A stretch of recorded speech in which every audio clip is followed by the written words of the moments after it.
Hello and welcome to Locator Gaming. I'm Zach, and today I'm going to be playing through the Quick Start guide for Arydia. So this video is going to have a lot of reading and going over of rules. So if you already know how to play Arydia, this is probably not the video for you. I will be starting the actual campaign playthrough in the next video, but I need to go through the Quick Start guide.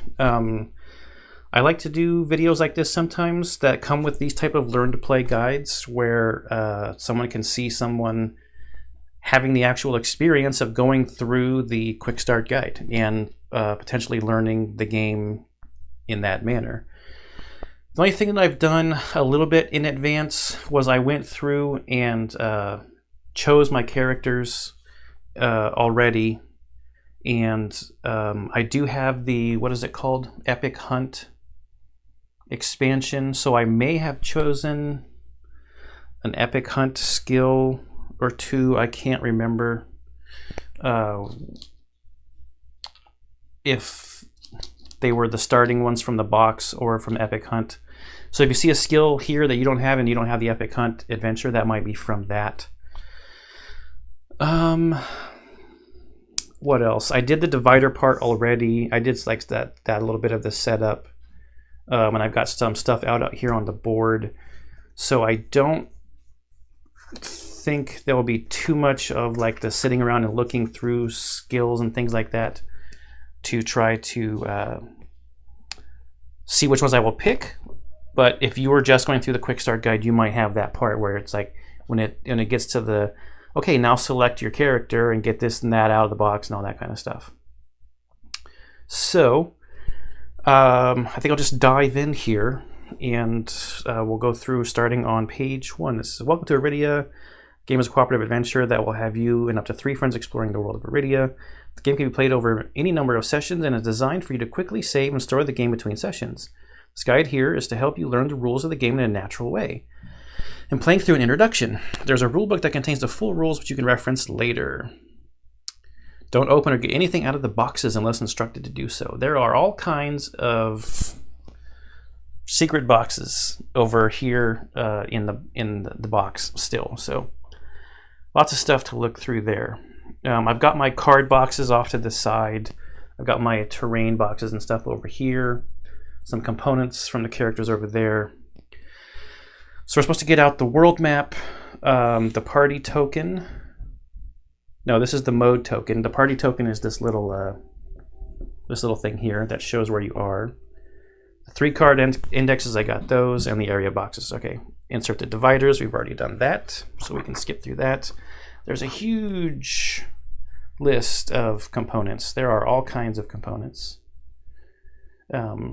including the miniatures with different heads and things. And I gotta say, for mass-produced pre-painted miniatures, these are not that bad. They're pretty good. They look like they have a base coat with a wash put over them, and that's about it. But I mean, that's not anything to be sad about because they come pre-painted, so it's fine. Everything's fine. So character creation, we're supposed to draw EVT000 from the active event deck. Okay. EVT 000.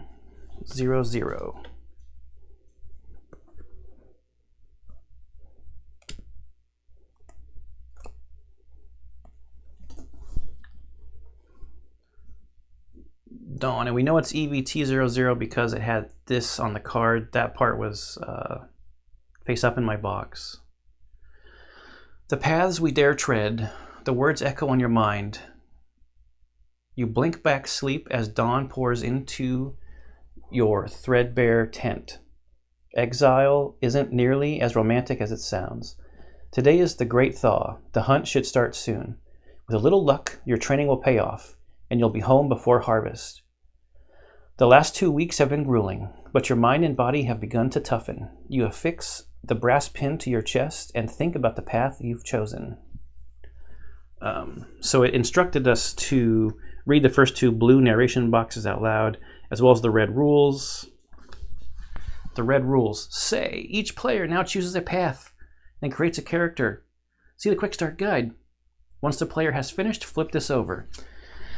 I'm not going to go too in-depth on the characters, I don't think. We'll save some of that for the actual campaign, but I will just tell you that I took the Path of the Wanderer, Path of the Wandering, Path of the Shadow, and Path of the Arcana. I'm playing 3 characters, and I may be in for a rough time playing 3.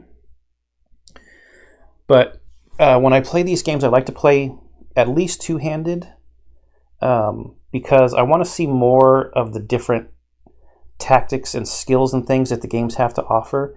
And I don't think I'd have time to go back to this game, especially 6 times to play the 6 different paths. But there's also like, 8 or 9 different races that you can play that all have different skills in them too.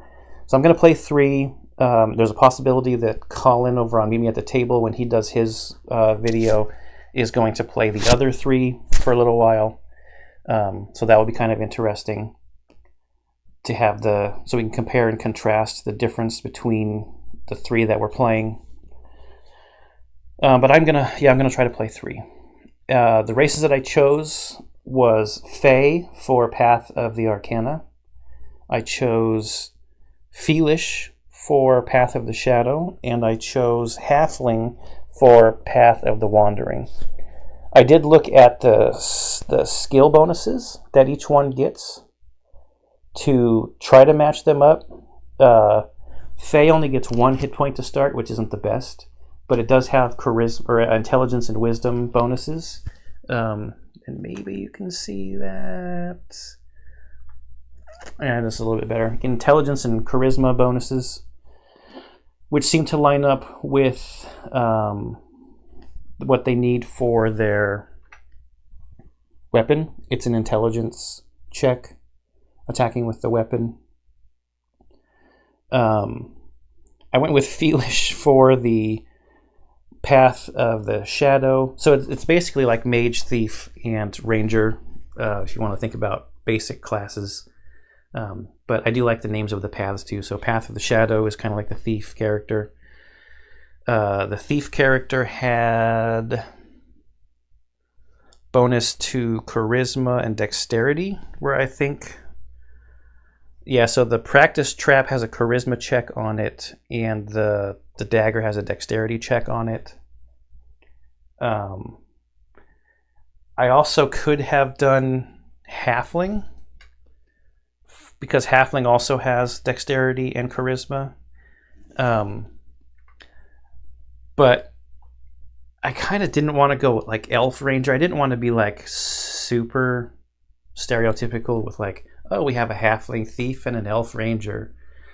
You know, that's like so common and overused. So we have a Halfling Ranger, a Halfling Path of the Wandering, which I think sounds kind of funny because I just picture the if they get a longbow, like their longbow is taller than they are.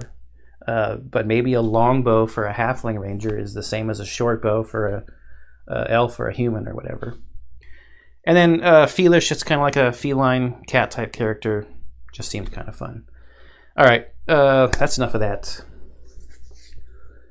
Click each path card. Yeah, we did that. Get the character cards. I have the character cards from the reference. Index, character portrait, skill, max stat. I think I did all of this stuff already. Created my miniature. Yes. Enter location. So after your after choosing your path, EVT000 directs you to flip the card. This is denoted by the flip icon. Flipping the card over, you'll read through 2 more blue text boxes. The red rules text at the bottom of the card instructs you to do the following things. All right. We have flipped it. Each year, emissaries are dispatched to a chosen region, distributing wooden coins to the local inhabitants. These coins, called squills, hold no value, but they are the only way for the banished to receive a pardon. Exiles must prove their worth. Collect the most squills by harvest, and you can return home. So they did include in the game an example squill. It has no game function, but they did say that it could have like some kind of role-playing function.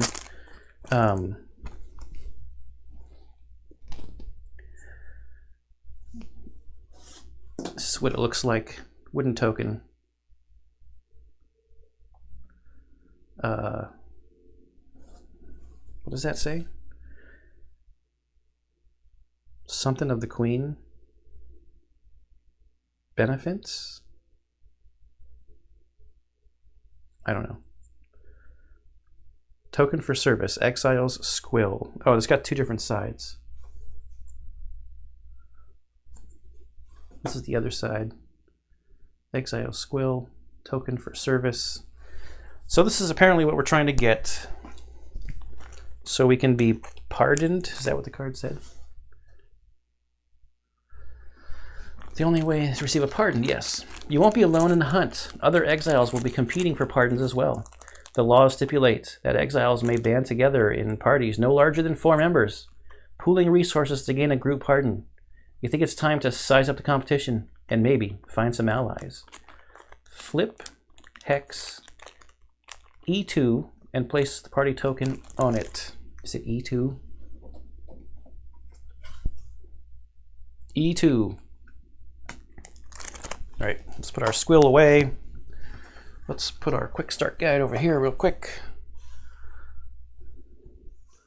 Take our world map, E2. All right, so I pushed down on this corner up here. Okay, yeah, so if you can see, I have a zoomed in thing set up for up here. There's a lower section here. So if you push down the hex over there, it pops up.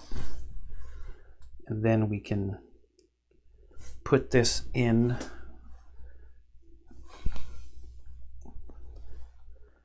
It's going to have some green on it, so the green screen's not going to play super nice with it, but this is what it says. Exiles Camp.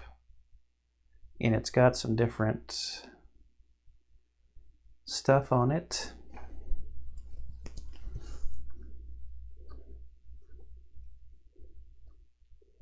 Which way does it go in? That's the map. Okay, the map is supposed to be like this, I think. Yeah, so the basin writing is like this, so the map is supposed to be this way. All right. Flip hex E2 and place the party token on it. There's our party token. Then banish this card.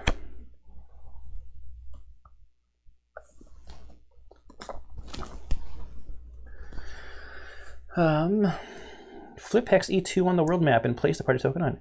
Banish EVT as instructed. This is noted by the banished icon. Place it behind the banished divider in the index. You now choose to interact with the big 0 pointer on hex E2 by taking the enter location action. Look through the big area maps and find the one labeled big 0. It should be the first one just under the active divider and place it in the play space. All right, got my big box, the active divider.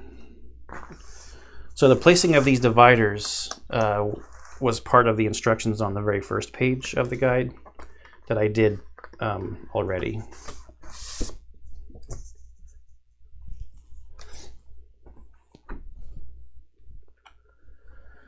Exiles Camp.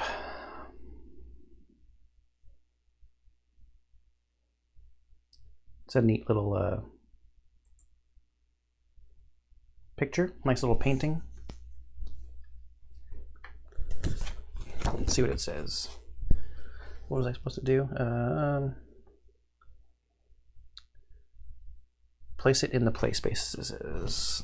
Read the title and show the artwork to all the players. You play the soundtrack, read the narrative text in the blue box out loud, and flip it to the map side. Threadbare tents stand here, flaps swaying lightly in the breeze. As you draw nearer, the din of the camp washes over you. Voices buzz in excitement, swords clang in practice, and as you approach, a mustached man beckons you. And then flip. Place in the play space. A mustached man beckons us. This is the mustachioed man. Right here.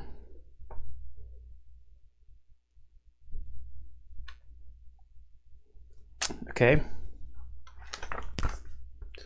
Each player places their miniature as close as possible to the hex E2 marker. All right, might as well just stay in here right now. The hex E2 marker is down here on the bottom. I don't really have a melee class character. I mean, not melee, I mean like tanky type character, but just keep my magic user in the back. I think to make it easier for you guys, I'm gonna throw in a fast cut and put the little rings on them so you can tell, so you can see some more color on the base by their path. So give me 1 second, I'll be right back. All right, that's a little bit better. You can kind of see the little arrow, the green, the blue, and the purple for the different characters. All right. We are now as close as we could get to whatever number that was. The hex E2 pointer. Oh, that's like the exit to the hex we're on, I guess, hex E2. Because there's an event on the map, you must place an event token on it immediately. Okay, so there's a purple thing here that says EVT-13. So we put an event token on it. The enter location action is now complete. You're ready to start moving around the map and interacting with what's on it. The other stuff that's on here. Hex E2 is titled Exile's Camp. It contains 3 terrain icons. It has a pointer for Big 0 and one for POI 1. It's a special kind of town hex called Guild Hex. Okay, that was all stuff that was written on the hex for the world map. Maps are made up of squares. Each square may contain 1 miniature at most. Squares have different kinds of borders discussed later. Okay.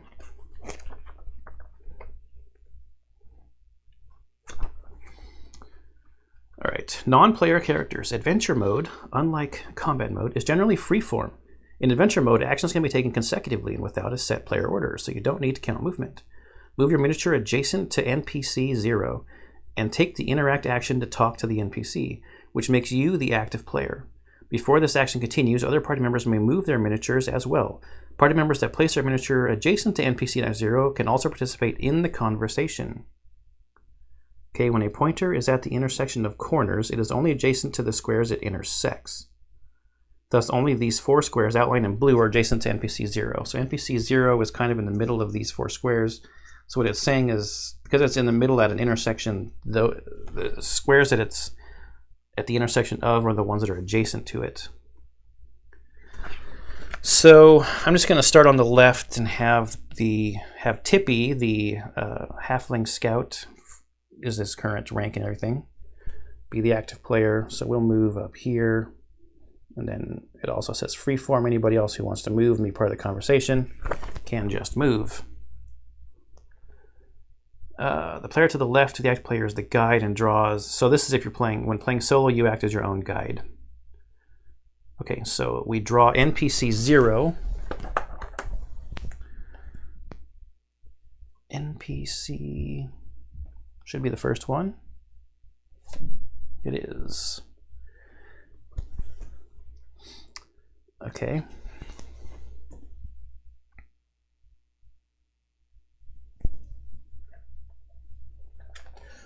Lots of stuff going on this card.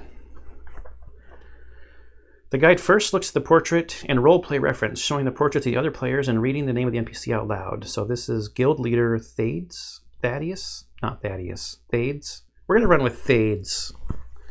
We're going to also pronounce all kinds of stuff wrong, and that's going to be just fine.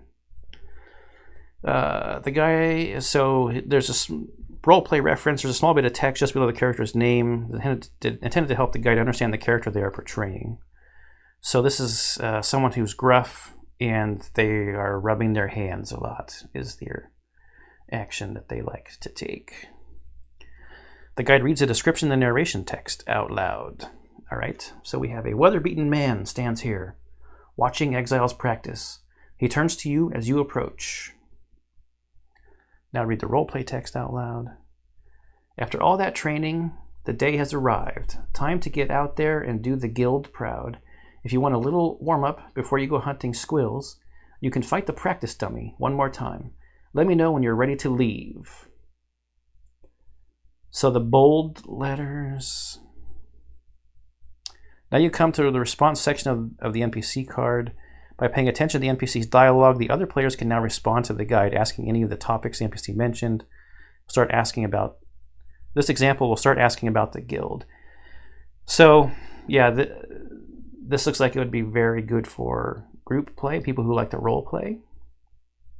As a solo person, I will be seeing all of the bolded words and all of the potential answers. So players responding to an NPC can describe what they do. My character asks about the guild, or they roleplay as their character. Fades. Tell me more about the guild, please. Doing voices isn't required, but can be fun. The guide now determines which topic is the best match based on the player's responses. If the response was, what is the guild you speak of? The guide can choose guild. If the response doesn't match any of the available topics, the guide reads the any other topics response. This is actually kind of cool for groups that like to do role-playing and stuff. You smooth your mustache, like if anybody else, if someone said something that wasn't up there, you smooth your mustache. That doesn't seem to fall, oh no, that seems to fall outside my recollection. I don't recall. Following the flip icon, the guide flips the card, looks at the back of the card, and finds a matching topic header. In this case, the guide finds guild and reads until they reach the end of the topic entry. Let's just keep reading here for a second. Once a stopping point is reached, the guide then flips the card back over, and the active player may continue asking about other topics or end the conversation by not asking any more. Proceed to ask about all the other topics now. All right, so we're just going to ask about all 4 of them. Well, we'll ask about 3 because leaving is not really a topic, right? I guess. The guild was established as a means for exiles to prove their value, in order that they might earn a pardon and return home. To this end, guild members work hard for the locals, who give them squills. Squills are small wooden coins, given to exiles in exchange for help. Your goal is to collect the most squills by harvest, in order to receive a pardon. Hey Thades, tell me about that practice dummy. I was working on a more powerful dummy, one that would really challenge you, but it's gone missing. Anyway, the old one still works fine. When you're ready, head up to the field and I'll get you going. There's like a little blue, I think I've seen that symbol. That's the role-playing point, that's right, yeah. When you get to the end of the practice dummy topic, you'll notice the role-play point icon. The guide now gains +1. All right, hang on. So the guide was supposed to be to the left of the active player. I'm just going to have it be the active player, I guess. Because the guide now gains +1, placing a... So you get like a role-playing point if you guide people into like an important answer, I guess. When making an attribute check, the exile making the check can spend exactly 1 role-playing point to add +3 after seeing the result in combat or adventure mode. That's cool. Exiles might hold different amounts of RP based on the size of the party. Use the max RP tokens. So that's, yeah, they had me put those max RP tokens in there. I'll forget who it is, so I'm just going to use the active player. So I'm giving my Path of the Wanderer person an RP. As with three characters, you can only have 1 RP anyway. When you get to the leave topic, the guide presents you with 2 options and the consequences to all players before choice is made. Choose no at this time. You'll come back to this a little later. Once you've asked about all the topics in the conversation, you can leave his card nearby since you will talk to him again later. Okay, so the bottom. So leave. You're sure you're ready to start the hunt? If we said yes, which is a green check mark, which is not being shown directly because of the green screen, but there you can see the green check mark. We would draw EVT1. No, we flip the card back over, and we'll keep him off to the side. All right. Got a nice flow going here. While speaking with Thades, he told you to head to the practice field to the north. However, you can't take an explorer action unless the map is cleared. Okay. What does that mean? A map is cleared once there are no foes and no tokens, event or chest on the map. To clear this area, you need to remove the event token by triggering the event. All right, so we're not able to leave the map because there's a token on it. The active player, have a new player be the active player if possible. All right, we'll move over to the right and have our Feelish character, Nira, the Silent, be the active player. See, the active player moves to any space adjacent to the event token, which will trigger it. Before this adventure mode action continues, other party members have the chance to move their miniatures. For example, they may decide to move adjacent to an event in order to be able to participate in it. The same thing as the NPC. The four spaces around it are adjacent to it, so we will move our miniatures all adjacent. When the event is triggered, remove the token and have the guide draw the corresponding card, and it's EVT 13 based upon what it says on the map tile. All right. EVT 13.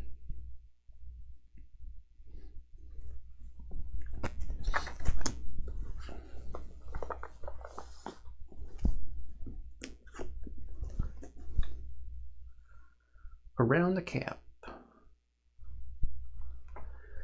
So I asked him where he got the fish. The small... Oh, wait, am I supposed to read this now? The guide reads the title aloud and then the blue text box. One of the exiles adjacent to the event gets to respond. Not all events have response prompts. If the responding players are uncertain about which responses are available, the guide reads aloud the available choice text. For this example, an exile adjacent to the event should choose how to respond. Any choice is fine. Okay. So I asked him where he got the fish. The small crowd erupts with laughter as you draw near. A tall man with long blonde hair is at the center of attention. His eyes, he eyes you cautiously as you approach. It's good to see new faces. Where have you been exiled from? Well, let's see. How about the forest? Let's pick the forest. We pick the forest and flip the card, right? Any answer. Oh, yes. I should have guessed. By the smell. Okay. What do we smell like? Mahogany and sage. More laughter. The man slaps his companion on the back and they saunter off, chortling. The crowd begins to disperse. Exiles mill about, tightening packs, sharpening swords, and preparing for the day ahead. Gain 1 pink candy. I think that's the XP symbol, right? Because I think I was on the back of the rule book. The guide then the red text gain 1 XP. Each exile gains an XP token and places in the XP section of their character mat. Anytime XP is gained, each exile gains the same amount. And then banish the card. The event is now resolved. All right. Let's banish the card real quick to the proper box. XP 1, 1, and 1. We get to put them in the XP parts. Oh, duh! It's right here on the. It's right here on the character board too. It looks more like a ribbon on the character board than it does when it's really super small. Okay, the token we should have moved a while ago. Now that the map is cleared, you can head up to the practice field. In this example, we chose to not interact with NPC 161 yet. That's this person here. The active player, have a new player be the active player if possible. So we will switch from Nira to Piley, our Fey Scholar, who is the blue, to as close to, who's adjacent to the pointer,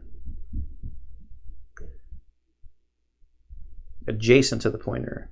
When a pointer is within a square, you are considered adjacent to the pointer if on that square or in a square that shares a traversable border. Therefore, from any of the blue squares, yeah. So that one, or that one. I'm assuming everybody can move there. You can have the chance to move your miniatures, yes. Okay. The guide draws MED 0 and reads the narration text and the rules text for MED 0. So that is a medium sized card. And wouldn't you know, it is the one right on top.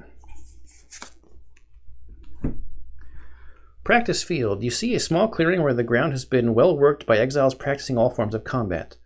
All right, you're next. You walk over and take your place. Thades? Is that how you say that name? Thaddeus? Thades? I don't know. Thades starts the practice dummy. It wheels out from round the pond and it begins to wobble towards you. Start this combat on any space adjacent to the starting point X. Flip it. Okay, flip it.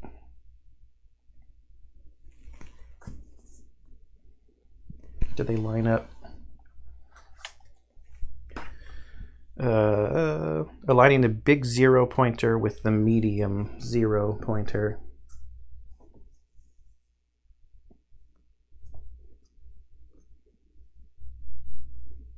Just like that. And does it fit on my screen? Just not barely.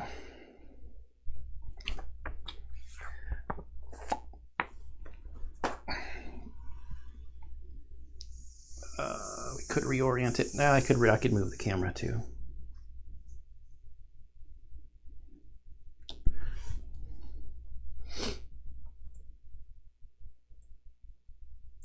There, that was easy. The Explore action is now resolved. The Explore action has revealed a map with a foe on it. Okay, yeah, there's a thing right here that says, has a little skull and says foe 0. There's also some stairs over here that say small 0. Each time a map with one or more foes is revealed, flip the mode token.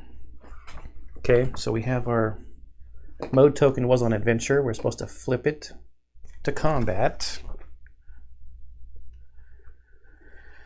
That's it for this page.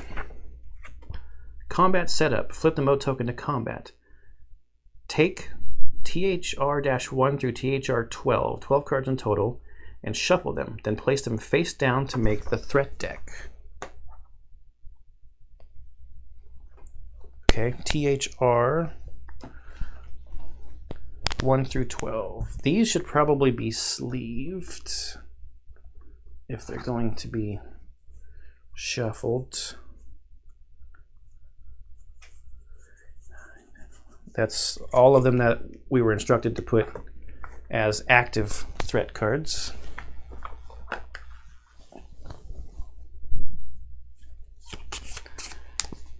Get all 4 hit dice. Okay, that's these. 4 hit dice. They're big and chunky.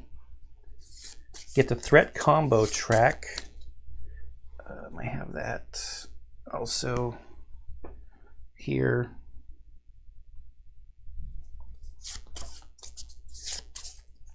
Place each cube on the corresponding 0. Find all the foe 0 cards. 1 of 2 and 2 of 2. One is an AI card and the other is a grid card. The AI card provides information about how the foe acts. The hit grid tracks the health of the foe. When the hit grid is completely filled with wounds, the foe is defeated.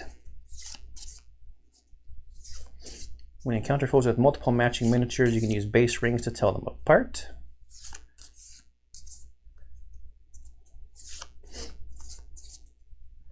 Okay. That's the threat deck. There, foe, 0 and 1. No, 0 and 0. 1 of 1 and 2 of 2, or 1 of 2 and 2 of 2.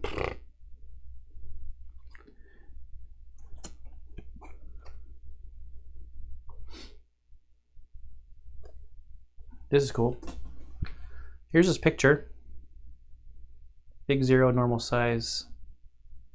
It has, if you want to play soundtrack, I'm not going to play soundtracks because I don't want to get potential copyright strikes. A practice dummy rolls around here, making exaggerated gestures of attack and defense. This is the hit grid. Mob 1.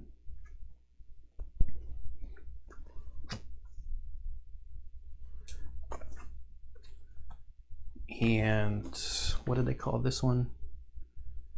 The AI card. And it has an FAQ on the back. That's interesting. Okay, it tells you about the different symbols on the hit grid. The foe hits an armor which has remaining durability am I required to use it, and thus I wear a token. Yes. There's armor point, weak point, critical, and hit points. I kind of read from the bottom there. All right, so this is what it looks like. Let's see what the guide's going to be telling us here. Flip both foe cards face up on the hit grid. Notice a blue outline on the normal hit point on the second row right column. This represents an armored point. Put an armored cube on this hit point. Oh yeah, there it is.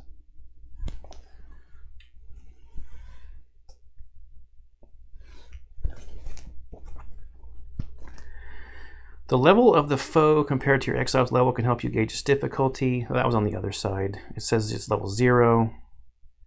Equal level, let's see. Equal level will be a challenge. Single level higher will be difficult. Foe there's 2 or more levels will be very tough. Then there's some discussion of the bases. This one is a normal size. Foe miniatures are hidden inside the fig boxes. Whenever you encounter a new foe, open the indicated door and retrieve the new miniatures. Should I do that now? Did it tell me to get it out? Oh well, it's in that little box right there, so I'm going to do it.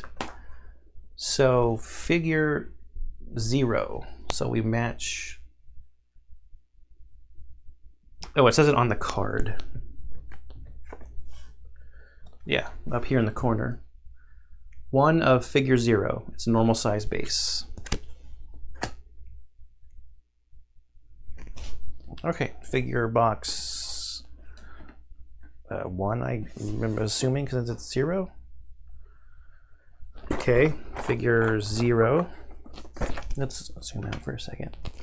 This is a figure box. Do not open until directed.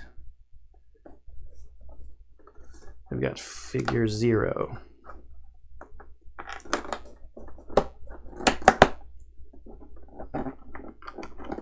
And it is a practice dummy.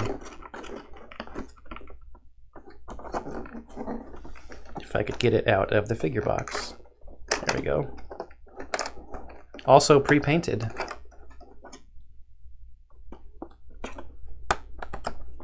I wonder how long this took, or if they developed some kind of specialized manufacturing process for the parts.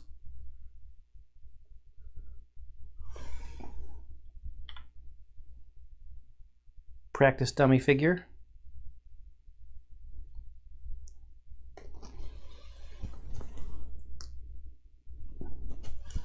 Okay.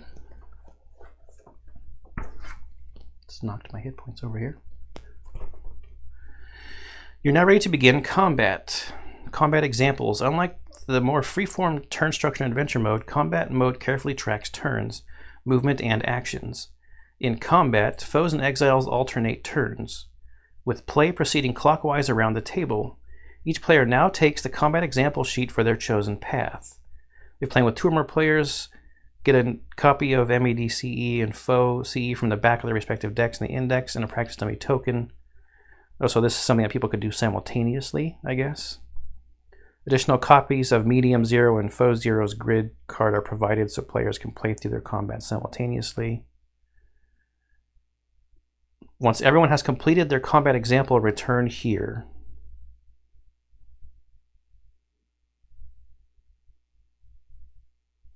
Okay.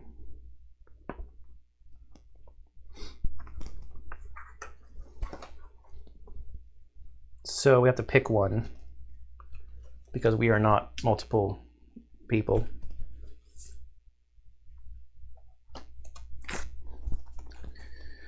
Let's do the Path of the Wandering. Should we do Wandering or Shadow?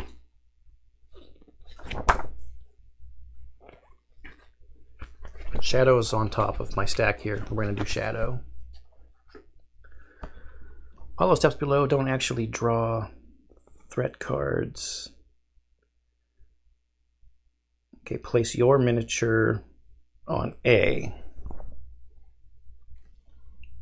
So the example here has us placing our miniature right there.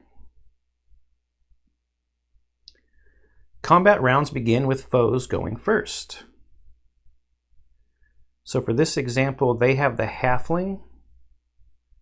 I'm not using the halfling though, but it says you can play along as any character. I'm not using the halfling for the Path of the Shadow, is what I mean. I am using the halfling for the Wandering. Foe turn 1, draw a threat card. Boss or 1 threat. So this is scripted, so it's saying we would be drawing the one that was on top. It says we would be drawing this card from the threat deck in the scripted example here. If there were a boss in this fight, it would activate now. Since Foe Zero is a mob shown on its card, we saw that earlier. It's a mob. Then we simply increase threat by 1, pushing this to 1. The foe's turn is now resolved. Exile turn 1. Okay, minor action. Put your minor action token on your feet. You guys can't see my character. Minor action token on our feet. Basic move is a minor action that gives you 3 movement points and generates 1 combo. In addition, you can spend a SP.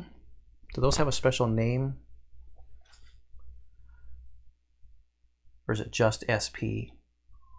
I don't see that icon on there. Is it on the player reference? No, it's an SP. Maybe it's like Surge Point or something. I don't know. You can spend 1 for 2 extra movement. So after we put this on here, it says gain a combo. Push that to there. Combo is a shared resource that exiles can spend on skills. Move 3, because we gained 3 from our basic move action. And it wants us to go 1, 2. So we've spent 2, it's because then it says pay 1 SP for 2 extra movement.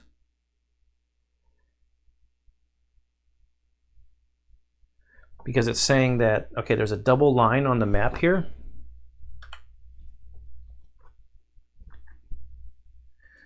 So there's a couple different, there's a single lines like here and here and here. There's double lines, there's dotted lines, there's solid lines.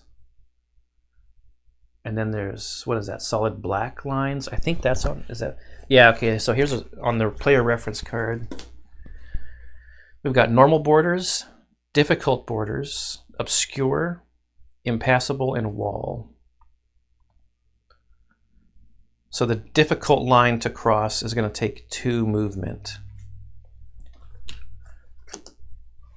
All right, so we're here. But then it says pay 1 SP for 2 extra movement.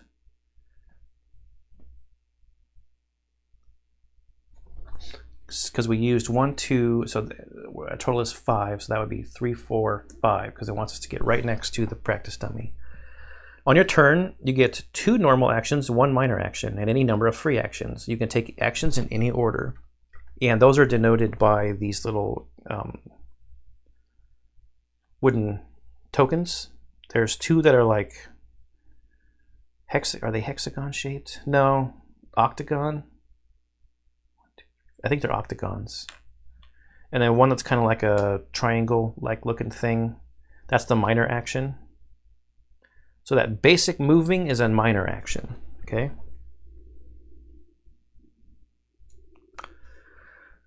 So we've done our minor action. Normal action, basic attack. Put a normal action token on your practice dagger. Okay, let's take a look at my practice dagger.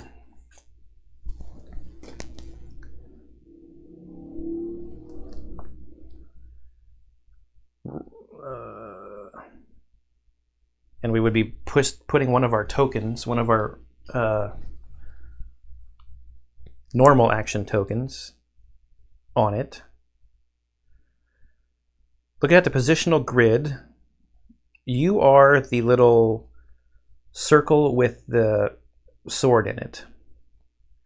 And your target is the X. It shows the target must be 1 square away exactly. You may rotate a positional grid in any cardinal direction. Yeah, okay, so I just have to be right next to it to use the practice dagger. A basic attack is a normal action and requires a normal action token. To attack, make a threshold check. Roll a d20 and add your matching attribute. Looking at the practice dagger, a result of 5 is only enough for the white 2+ portion of the attack pattern. Okay, so we have on the book here, it's showing us as an example, if we rolled a d20, we got a 4, plus because the dagger says dex, we get to add our dex of 1 that we have as a bonus for our character, dex 1, to get a total of 5. It's enough for the white 2+ pattern. So the little white symbol with the X on it correlates to the 2+, and the gray one correlates to the 12+. This is aimed damage, denoted by the X in the center. To apply aimed damage, simply pick any unwounded hit point to hit. For this example, choose the hit point in the right column, 3rd row, and wound it. Okay, so the little example is showing us to pick. All right, let's move the practice dagger.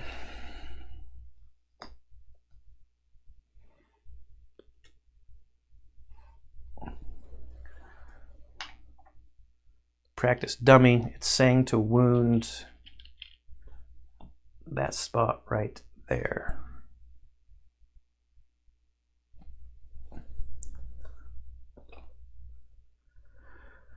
This hit grid, it has hit points, which are just the gray circles. It has weak points, which are like the red targets with the arrow in the middle. Armored points we saw earlier is the blue outlined one. And then criticals are the little orange bursts that are throughout the card.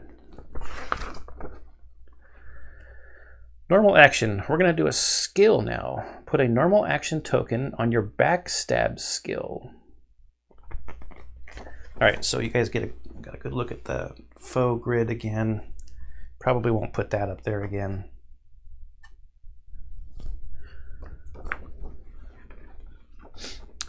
Let's see, put a normal action token on your backstab skill and pay 1. Backstab is a normal action costing 1 MP, 1 magic point, I'm assuming. Backstab's not really magic. I don't know, it's 1 MP. Mana points, maybe? Okay, and we can tell that from our skill because it says one there, action. I'm assuming is a normal action. Backstab lets you make a special dagger attack that deals vertical directional piercing damage to a single foe. In addition, if you are hidden, which we'll talk about later, you gain plus 20 to the die roll. Okay, roll a d20. And also, let's see, the positional grid shows this is a melee attack. It's got the little gray circle with the sword. You need to be adjacent to your target. Backstab also requires that there are no other foes in either indicated red square in the melee range. So there cannot be people standing next to your target, it looks like on there.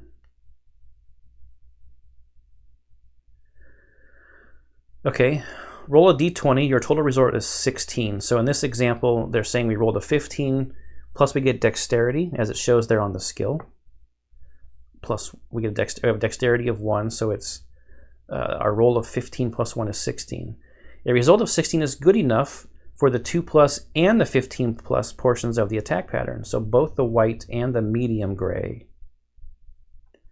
This is piercing damage indicated by the blue diamond highlight. Okay, so you can see behind the white and the gray, it's got a blue diamond behind it. The first point of damage starts from the top of the grid card. The first point of damage starts from the top of the grid card, moves down until it hits 1 HP. Choose the right column and apply the first point of damage. Okay, so it's telling us to start at the top right column, which is a weak point. We'll see what that means. The second point of damage continues from there and hits the armored point. When you deal piercing damage to an armored point, you remove the armor and apply a wound immediately. Okay, so piercing goes right through his little armor, and he's going to get wounded.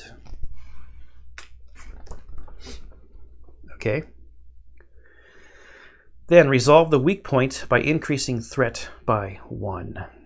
When you wound a weak point, you resolve the effect. Okay, on his AI card, set everything from our skill. I do have to put a action on there.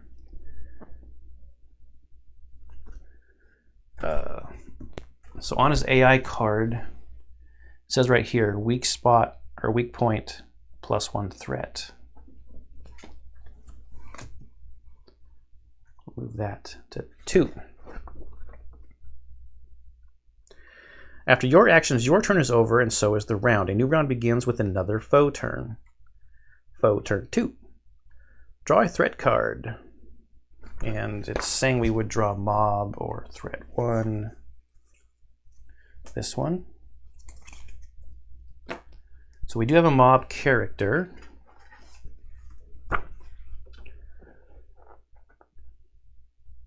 Foe 0 is a mob, so it will activate now. If there weren't any mobs on the map, you would add 1 threat instead. Foe activation. Foe pays 1 threat.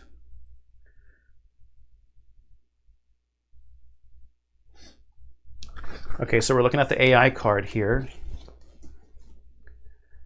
There's a 0 threat line, a 1 threat line, and a 3 threat line.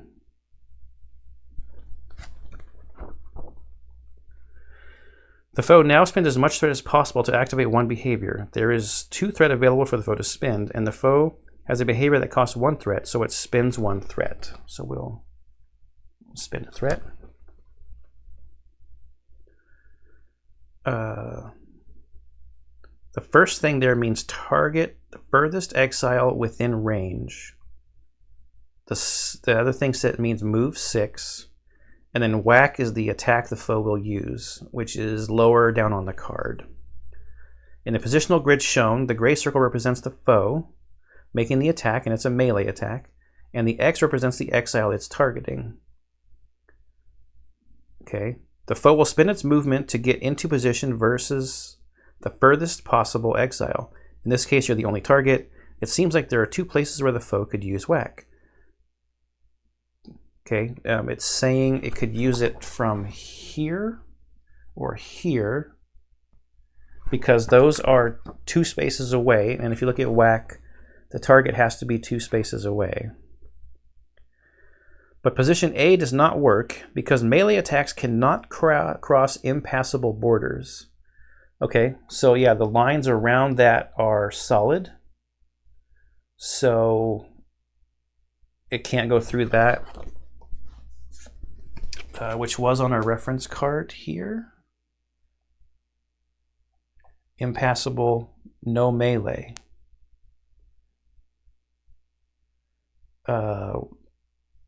What is that one?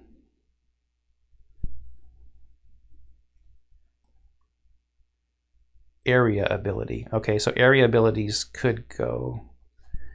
Nothing goes through walls. You can't do range through obscure, but you can do melee. Everything goes through difficult and normal. Okay. Good to know. It's a nice little reference card.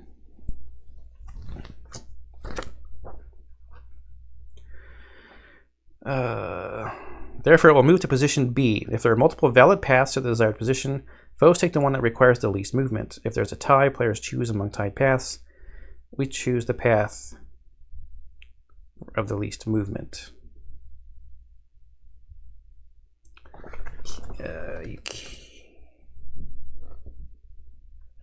Obscure, you could move through. So it's saying to go 1, 2, 3, 4, 5, 6, because it has 6 movement to get to here, so that it would be 2 spaces away. The foe attacks by rolling the associated hit die, red. Okay, so you can see a little red die next to the name of the attack there. And it's saying that it would roll, in our scripted example, it would roll this, with the black right in the middle. The black square is in location on the body grid that is hit. The squares with pips show the 4 possible locations that this die could hit. Okay, so this one is going to hit somewhere on the top of the person's body. Yeah, because it has all of the pips are like up on the top. That's upside down, but okay, so it is saying for our script here, it rolls this. The attack hits your chest, a space you're wearing armor. The 1 defense tells you how much damage a piece of armor will block from this attack. The 1 anvil thing, which then says durability, tells you how many times the armor can block that amount of damage. The practice shirt can block 1 damage 1 time.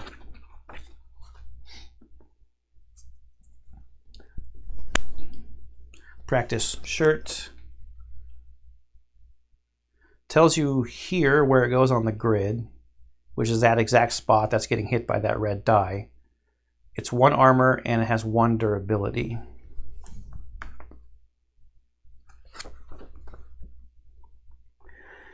Any damage you can't mitigate from an attack will cause you to lose hit points.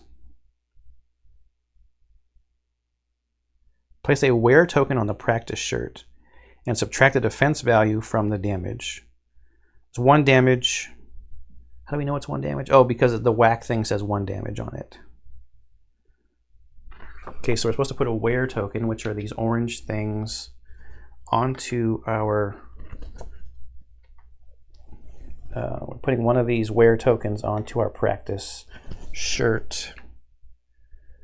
Still in the way. All right. In a multiplayer game, the next exile in clockwise order would take their turn. Since you're the only player, you take the next turn. So the foes get to go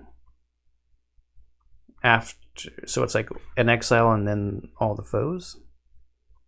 Or it depends on the card you draw. You draw a card. Right, okay. All right, let's get his AI card out of there.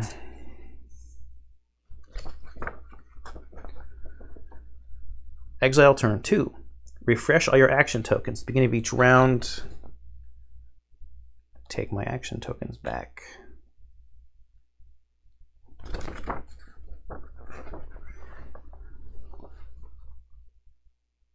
You can spend normal actions, take minor actions, but not the reverse. You do a minor action to basic move. Put a normal action token on your feet. Okay, we're using a normal token this time in this example. Gain 1 combo, right? Because every time we do a basic move, we gain a combo. Is that on? Yeah, so this is nice. Combat actions. Basic move, gain a combo and 3 movement points. As a reaction, I can spend an SP to gain 2 more. Basic attack is to attack with a quick weapon. Use a skill, use an item, or rearrange items or trade with an adjacent exile. Are things I can do during combat. All right, we have to gain a combo point.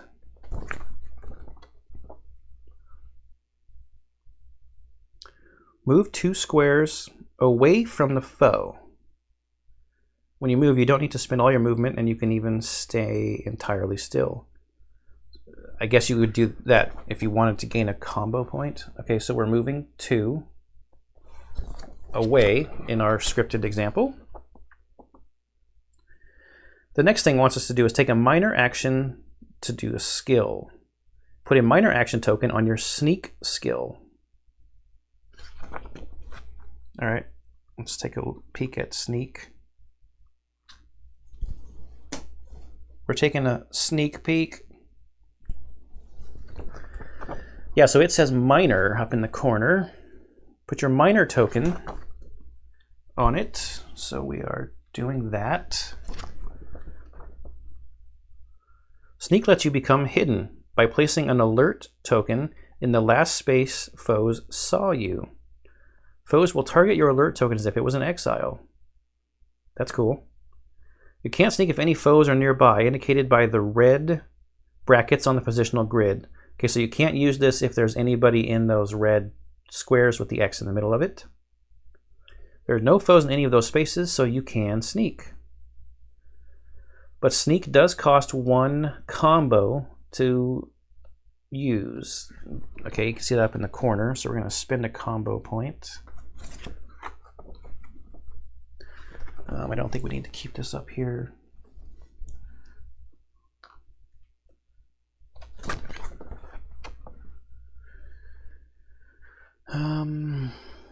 Place the alert token in your square, then move with 3. Yeah, because we get to move 3, and it wants us to go right back where we came from. So our alert token goes here. That's kind of a nice way to get exiles to target that, or foes to target that. But we're currently hidden. Then we're going to take a normal action to use an item. Put a normal token item on your practice trap. Place both trap tokens. Placing traps is a normal action that you can only take while hidden. You can place 1 or both of your traps. You can only place traps in adjacent unoccupied squares. Traps are placed arm side up. You remain hidden after placing traps. Place both of your trap tokens face up adjacent to you. Looking at the positional grid, these traps will trigger if a foe moves into an adjacent square or into the square containing the trap. So this is kind of teaching us how to use our shadow specific stuff. So what it's talking about with positional grid, it's showing this right here. It says a little reminder that the trap will trigger if someone gets adjacent to it or stands in its square. And we're supposed to put them here and here.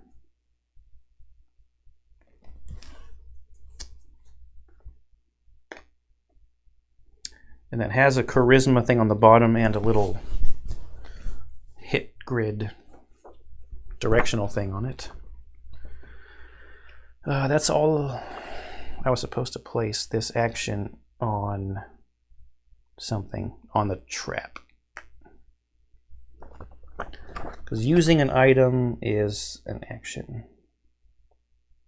Use equipped item, yeah. Foe, turn 3. Draw a threat card, all foes.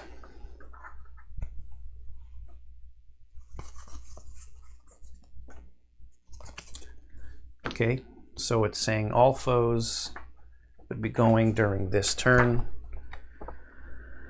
The all foes card activates all foes initiative order, lowest number to highest. The practice dummies initiative is 1. It activates now. So we're going to do the same thing by looking at the AI card, and we know it spends 1 to do whack. Foe is only 1 threat, so it chooses the 1 threat behavior, whack again. Often there are multiple mob miniatures of the same type, like there could be 2 practice dummies.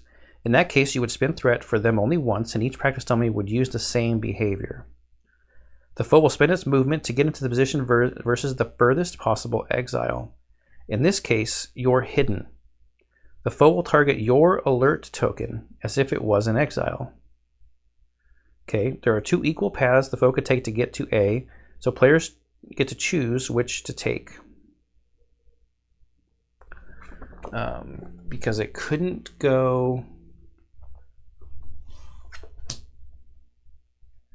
Let's see, if it went this way, 1, 2, 3, 4, 5, 6, why couldn't it go that way? Oh, it's the shortest possible. Right, it wants to move on the shortest possible path.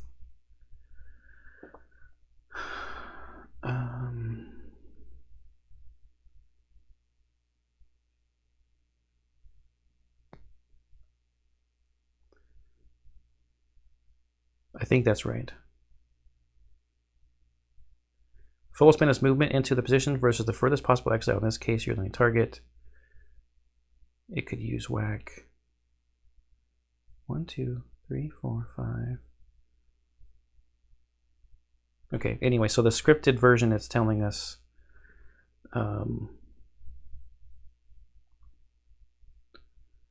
it would spin threat for them. Yeah, the foe will spin its movement to get to a position versus the furthest possible exile. In this case, you're hidden. The foe will target your alert token as if it was an exile. There's 2 equal paths the foe could take. Choose the orange path. So it's saying that it wants to get here to whack because it needs to be 2 spaces away from my token. It could either go up to here and then over here, or to here and then to here. It's saying that it wants us to go this direction, but it's stepping onto my trap. Flip the trap token to disarmed and roll a d20, and it's saying that the result would be, the roll would be a 12, but it has charisma, and we have charisma +1. The result is a 13, high enough for both the 2 and the 12 portions of the attack pattern. And the attack pattern was 1 up and then 1 diagonally to the left. So choose the right column. The first point of damage wounds the first hit point. The second point of damage continues from there, diagonally passing through a critical orange burst, then wounds a hit point. All right. So it's saying so we're choosing this column as the up, and then there's a left up diagonal to that hit point, and we're passing through an orange burst.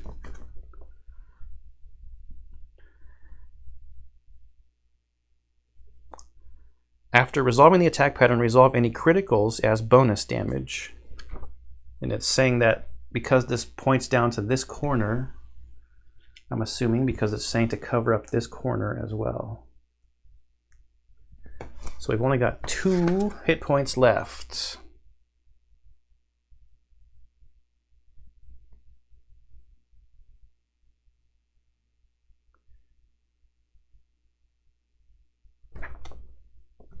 All right, so that was this trap. We're supposed to flip it to disarmed. Okay, the foe turn resumes. Move the foe 1 square toward A. Okay, so it's going to continue on its movement after it got damaged from the trap. But now it's in range of the other trap because adjacency also triggers it. Flip the second trap to disarmed.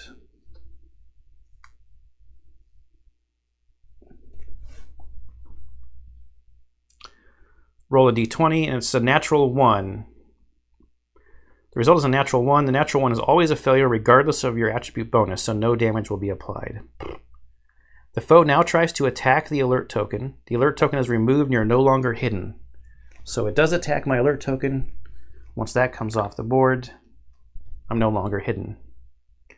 Now it is exile turn 3. Refresh all your action tokens. Okay, get my tokens back.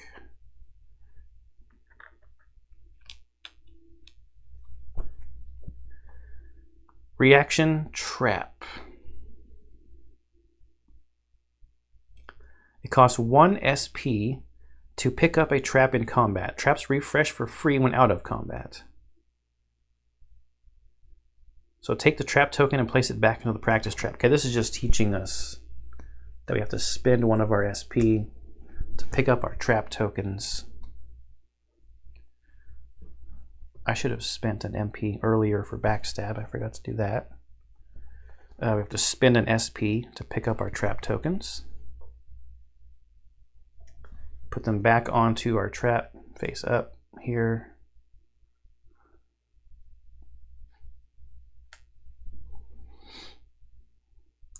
We pick up the trap tokens that are adjacent or that are in your current space. When a trap tokens are picked up, they return to your trap item face up and armed. Okay. Normal action, basic attack. Put a normal action.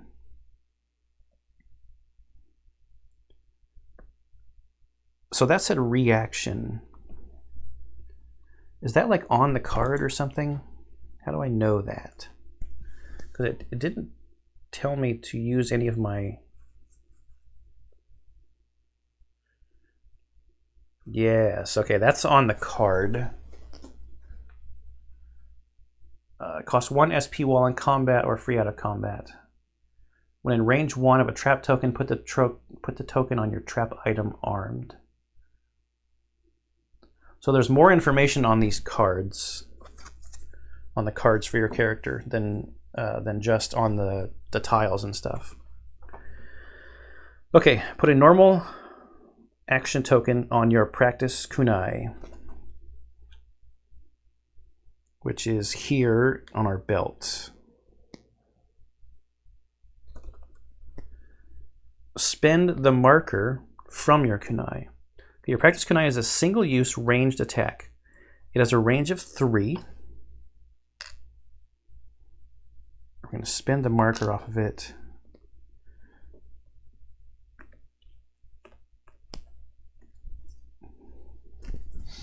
Since we're learning, I'm just trying to show as much as possible here. So it has a range of 3.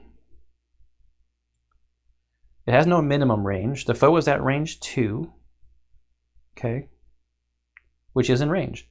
Ranged abilities cannot pass through obscure borders, which we can see on our little card, reference card. Drawing a line center to center, we see the attack touching only the edge of the obscure border and not passing through it. Okay. Roll a d20. You roll a 20. Plus 1 for a result 21. So we get plus 1 because of the dexterity.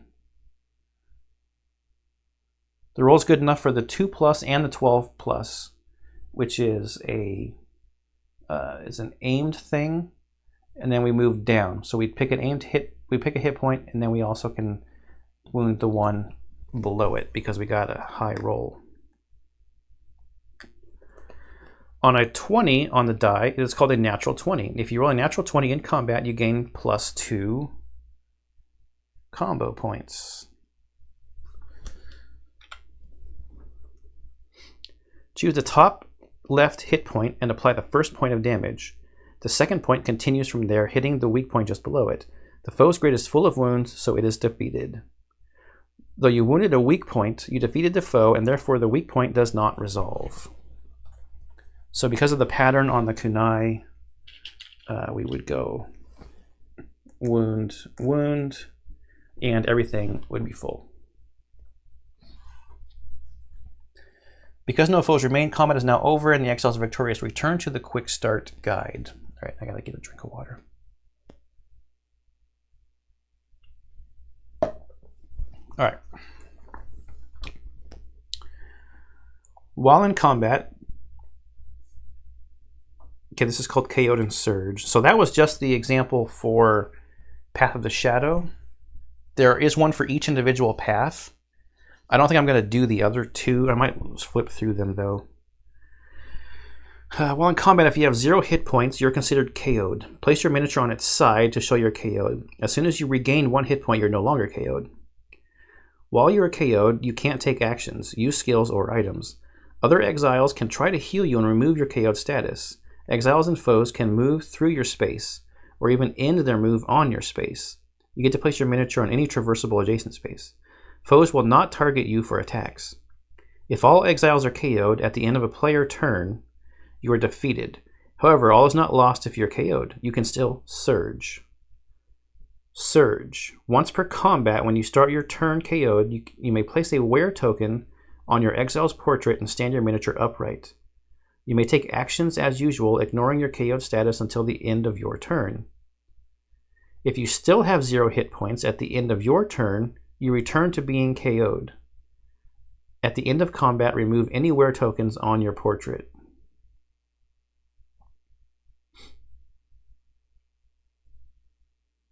Okay, I don't know if there's a limit to that. Maybe that's covered more in the actual rulebook.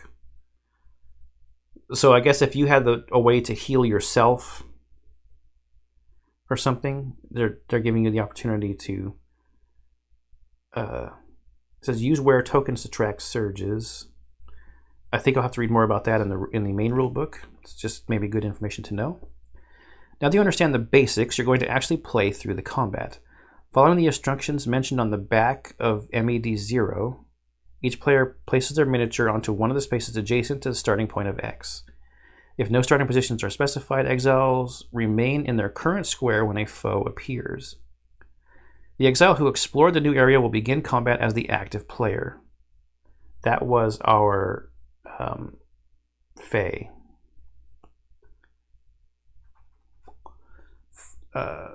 First taking a foe turn, followed by taking their exile turn. Play then continues with the player on their left. That player becomes the active player and takes a foe turn, followed by their exile turn. Keep taking turns clockwise around the table. Return here after you've defeated the practice dummy.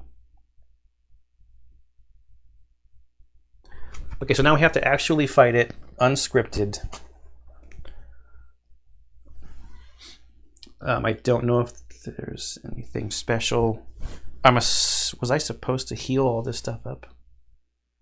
After completing the combat example, you need to reset all your markers. Yeah, hit points, SP, and remove when you wear tokens. Yeah. Reset that stuff. Wear token. Marker. Back on there. Anything else? I don't think so. Okay, and for purposes of clockwise order, I'm just assuming that this character is down here. I just had to set it up this way so I could fit it all on camera. So clockwise is still, it's going to go like from left to right, like this. So we're starting active player over here, so the next character that will go will be over here, and so on.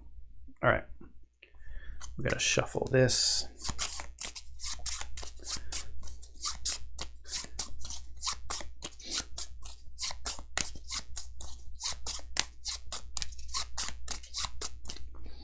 Let's clear this off.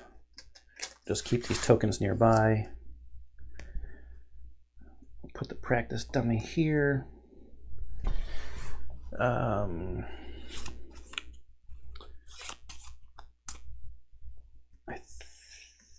think I'll put the ranger in the back.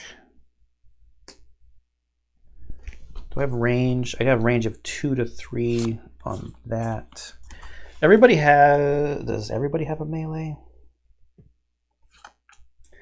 Everybody has a melee weapon and some kind of ranged weapon. Okay, so we should be fine. in any configuration. It's the practice dummy. It's the first fight, right? I mean, like, I gotta suck bad if I lose against this guy. Wondering if I should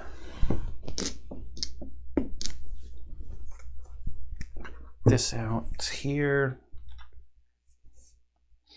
Try to roll it in there. We start with a faux turn. Is that what it said? First taking a faux turn followed by taking their exile turn. Yes. All right, so I guess we draw a faux card. Mob or 2 threat. And they have a 0. They have a 0 ability, which has a new symbol on it. Up arrow with a heart. Up arrow with a heart, I'm assuming would be some kind of heal. Does it say on the back? Nope.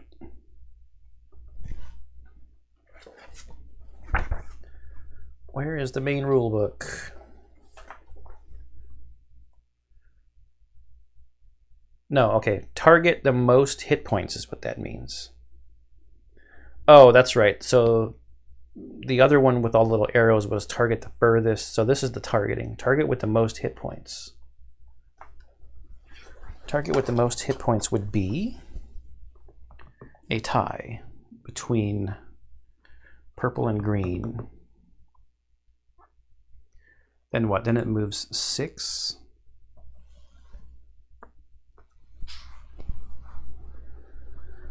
And it wants to do prod and get 2 threat. So prod, it has to be right next to somebody. 1, 2, 3, 4. It can move 6. These are all basic lines. 1, 2, 3. No, it can't go through there. 1, 2, 3, 4, 5, 6, 7. It can't go into there. So this is actually the only place it could go. Or 1, 2, 3, 4, 5. We'll go. This is actually also an eligible place. But I think it said shortest path.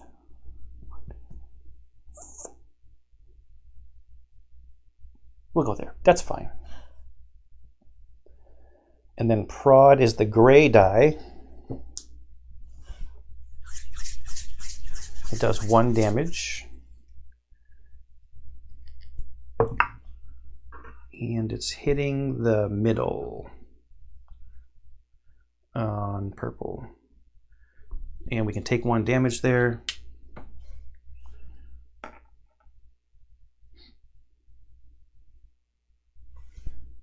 So that goes there.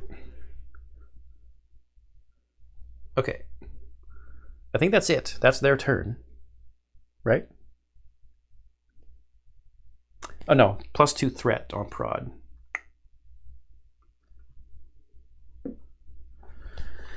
All right, so then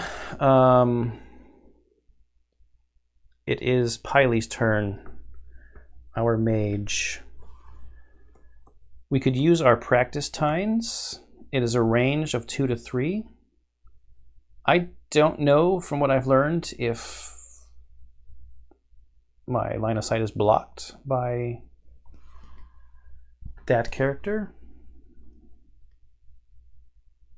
There is a black line right there though, and I can't do ranged through the black line. It only takes 1 to move through it.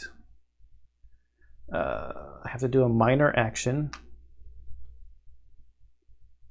on my feet to move. Oh, my combo point should have reset, sorry. We do get a combo point from moving. And 3 points.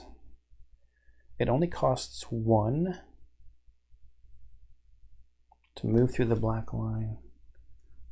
We'll go like this.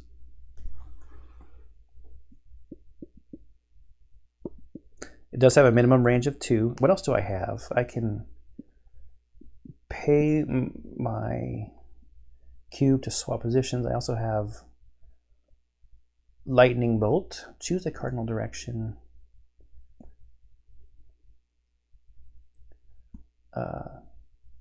Each foe in the chosen direction.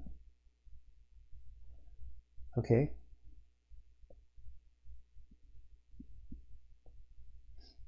Maybe I should do that.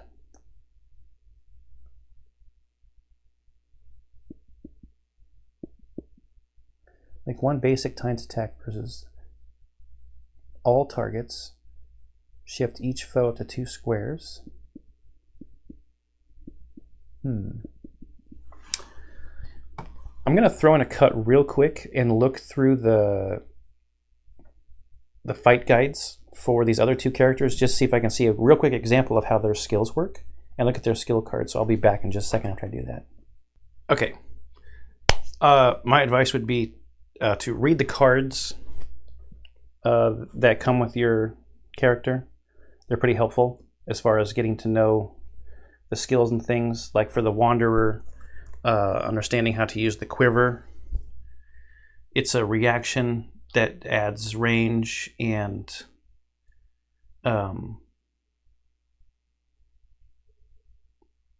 does it change the... Yeah, it turns it into an aimed shot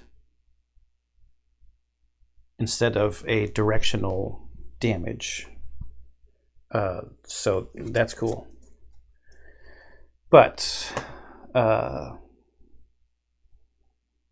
after reading the cards, I have decided to change my movement to here. And I'm not going to do a attack with my ranged weapon. I'm going to use my melee weapon.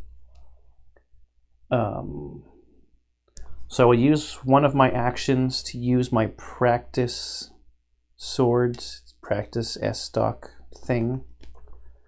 Does it say anything special? I doubt it.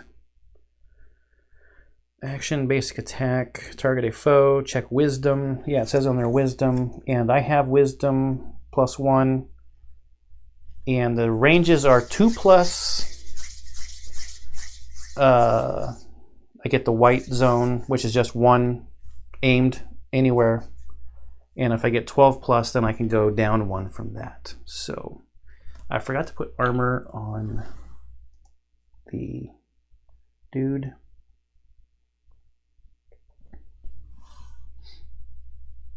Okay, so we will do this. I got a 10, +1 is 11, so I only get the aimed shot. And I think I will... I'm not going to hit the armored spot because I have piercing attacks with my wandering person. Where should I hit? Let's just hit this top one up here. That seems okay. Okay, then for my next action, I'm going to use lightning bolt. What's the best way to show you guys this? Maybe the card. What does the card tell me? Yeah, the card's cool. So this is my last action for this character. I have to be holding tines, which I have. It costs 2 MP. Then I choose a cardinal direction, north, east, south, or west. Each foe in a line that chosen direction takes damage accordingly. And the QA is cool on these cards too, because like this is one of the cards that I read. Since the skill shows the area of attack and positional grid, and it goes basically like forever. It's unlimited range, but only until it hits like a wall. Which is very thematic, right? Like it's just gonna go. Lightning is just gonna go until it hits a wall, and it doesn't hit your friends either. So, okay, spending 2 MP from 4 down to 2, marking a lightning bolt, and I can show you real quick. It tells me that the damage is I start from the right and I go across 2 things. So what I'm going to do is I'm going to go in from the right here, which crosses a crit point, damage that one and that one, and hitting that crit point damages the one down there.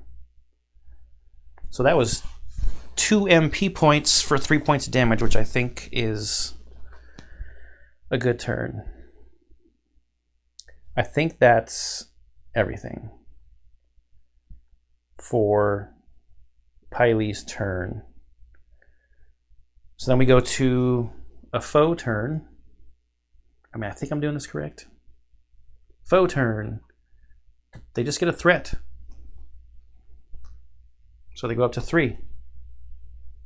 Okay, I'm not mad at that card. Not mad at that card at all.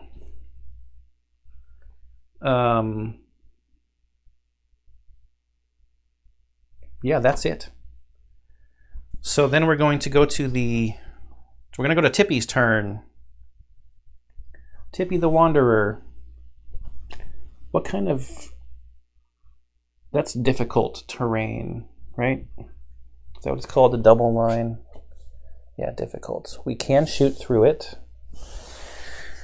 What do we have on our stuff? As a free action, I can mark a foe that I can see.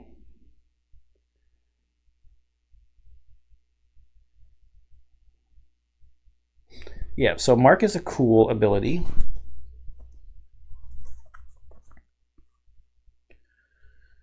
It costs there's 1 cube on there. Put the cube on the hit grid of the card of a foe you can see. They are marked. As a reaction, I can pay 1 MP when the marked foe takes damage. Deal 1 bonus aimed damage to that foe. This reaction does not trigger from bonus damage, only from damage. Apply bonus damage immediately after damage before resolving weak points. And I can refresh this out of combat.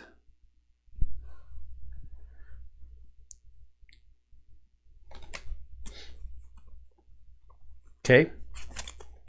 So we will mark the dummy. Let's mark the dummy. So that's a free action. It costs stuff when we actually use it, when we actually apply it. I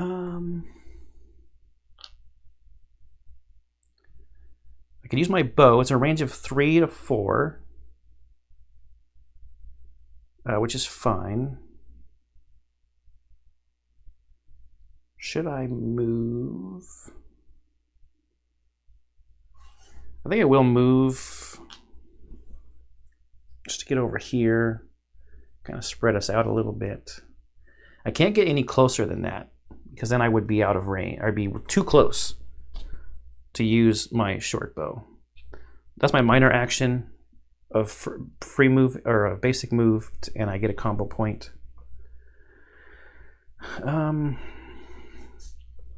So let's use action token on our... Maybe I should... No, you know what I'm going to do? I'm not going to do that right now. I'll do that in a minute. I'll do that in a minute. I'm going to use my bow,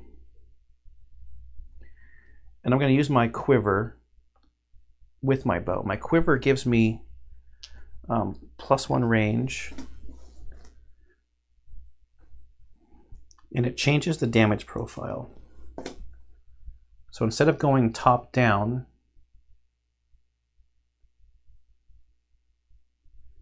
I thought I had something that pierced.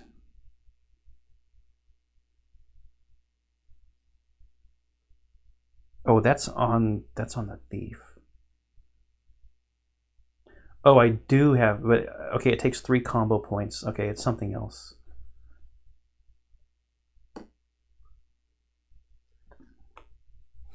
This skill has pierce. But I don't have 3 combo points to spend on it. I could get 3 combo points by moving twice. Or I could get 2, 3. I still haven't moved yet, so that has to go back down to 1. It's fine. I'm overthinking this very basic fight, but I'm still just trying to learn the game, you know, and some strategies and stuff and all that kind of jazz. Do I need to worry about the it'd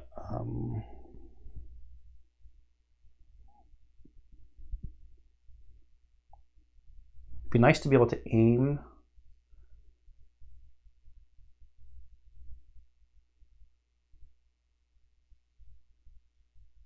so that I could just target anywhere, right? Yeah, it's fine. We'll just go with the short bow.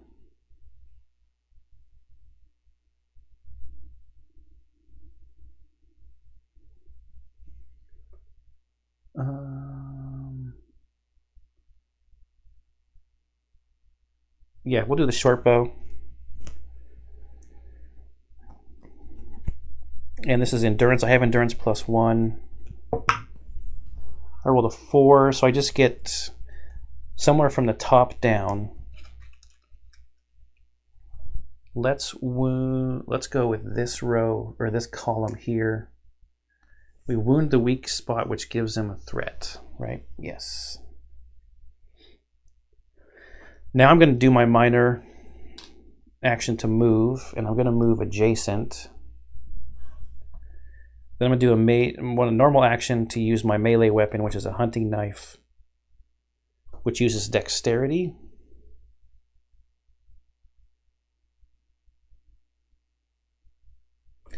Oh, I have dependable as a free action I could have paid. I have to rest, though, to get that back, so maybe this isn't the best time. My action on this character that came with the halfling is dependable. I can spend the marker that's on it to gain 2 combo points. So that could have put me up to 3, so that I could have used snipe.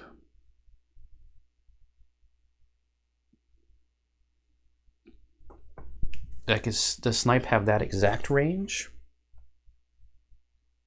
Target a foe in the shown square. Yes, I would have to have been exactly lined up for that, which I wasn't. So, okay, that's fine. You got to set that up. Okay, let's roll for our melee weapon. We got another 4. So that's the 2+. It is a diagonal to the left. So we're going to hit the armor point, I guess.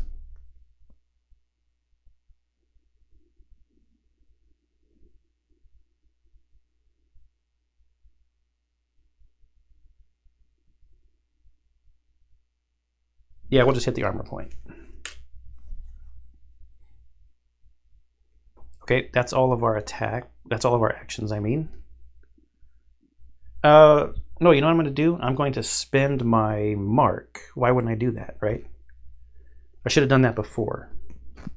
Let's backtrack.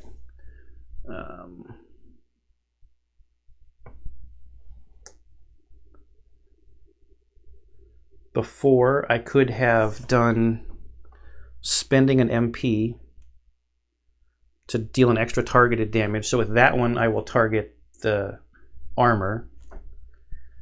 Then we move on to the second attack with the melee weapon. We damage him on a upward left track. I will do that. And then I will spend my last MP to deal another targeted damage via mark to that spot right there.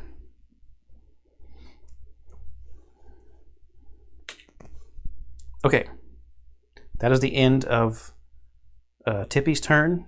Now we go to a foe turn. Draw a foe card.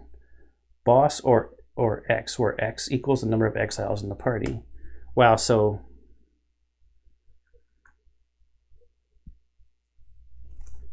we got kind of lucky, I think, with our threat deck draws, because it just kept getting more and more threat. I don't even know what limit break means, because I'll have to look that up in the rule book. I don't think it's going to matter. So let's go to Nira's turn. And Nira will just take a normal action with the practice dagger and roll. She rolls a 5, which is enough to damage the last spot. Okay, probably way overthought that. Just trying to get familiar with the characters a little bit. Return here after you defeat the practice dummy. Combat rewards. Congratulations on defeating the practice dummy. Remove the practice dummy miniature from the map and set aside the threat deck, the threat combo tracker, which will be reset at the start of the next combat. Okay, it'll be reset at the start of the next combat. Practice dummy miniature. Put you over there. Let's move this. Let's take that. Clean this off here. There are so many of these little gems in these token containers that it's like overflowing.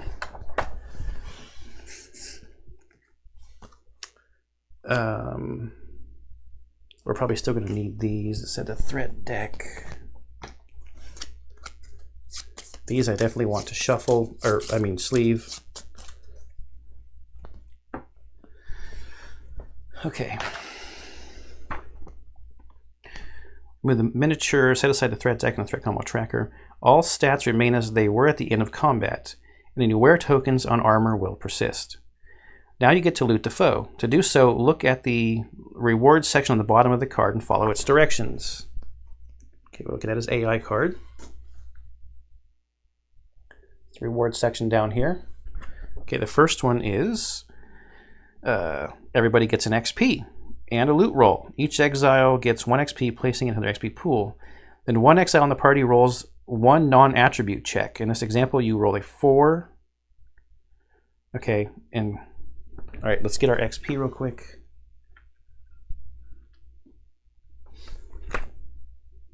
Zoom back out. XP, XP, XP.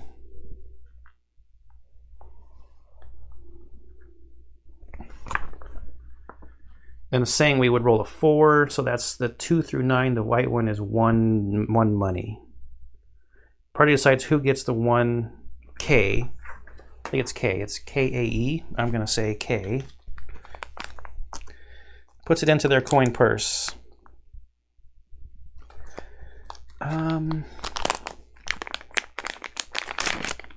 Some nice metal money here.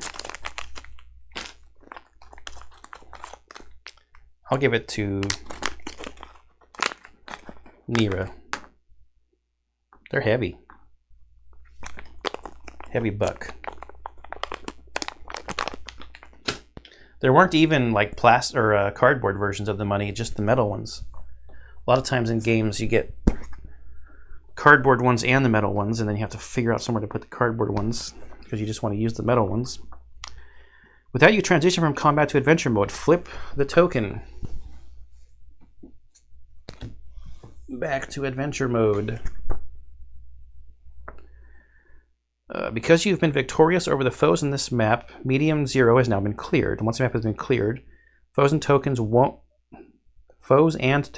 it almost sounded like I said frozen tokens, won't spawn here again. We will explain how to track cleared maps when you leave this location. Any exiles with 0 hit points after combat would normally need to use items or skills or spend a day to heal. Bag icon denotes the rewards. You rolled a 4. Yeah. K is the currency in Arydia. You earn K by defeating foes or completing quests or jobs.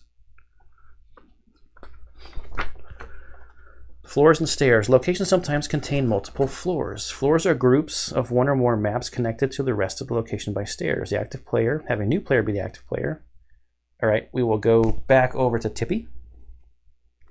The moves adjacent to the small 0 and takes the explore action. The guy draws small 0, reads it out loud, and flips and places the new map in the play space unconnected to the rest of the location.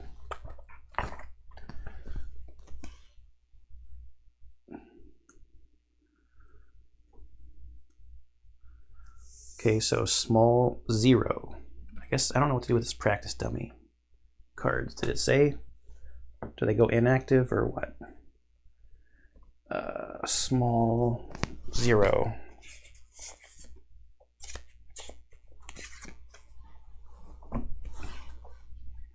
You push your way through the bush and find the entrance to a small cave. Though it's not very deep, the far side of the cave is quite dark.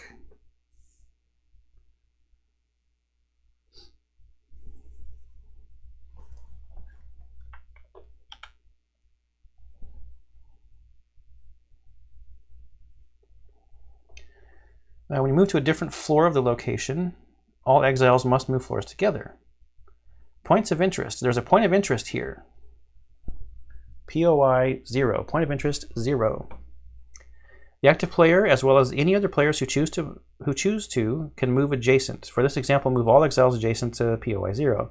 Then the active player interacts with it. The guide draws POI 0 from the active POI deck and reads it. Okay. Everyone has moved adjacent, and we draw POI, point of interest 0. Small cave. You find yourself in a small cave. You can still make out some sounds coming from outside. It doesn't seem like anyone has been back here for a while, but there's some sort of tracks here in the dirt.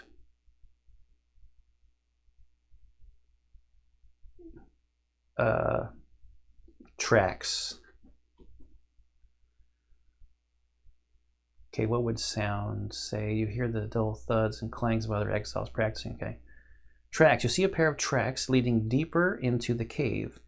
Though it's quite dark in here, you think you could search for where the tracks lead. You look around and... Okay, that's if we search. Here you will see int 5, which is an intelligence 5 attribute check. One exile currently adjacent to the POI may make the check. There is one example of why positioning exiles before taking actions in adventure mode can matter. But I'm assuming, though, that like if something bad happened, you might not necessarily want everybody adjacent because they could get like hurt maybe or something. Who knows?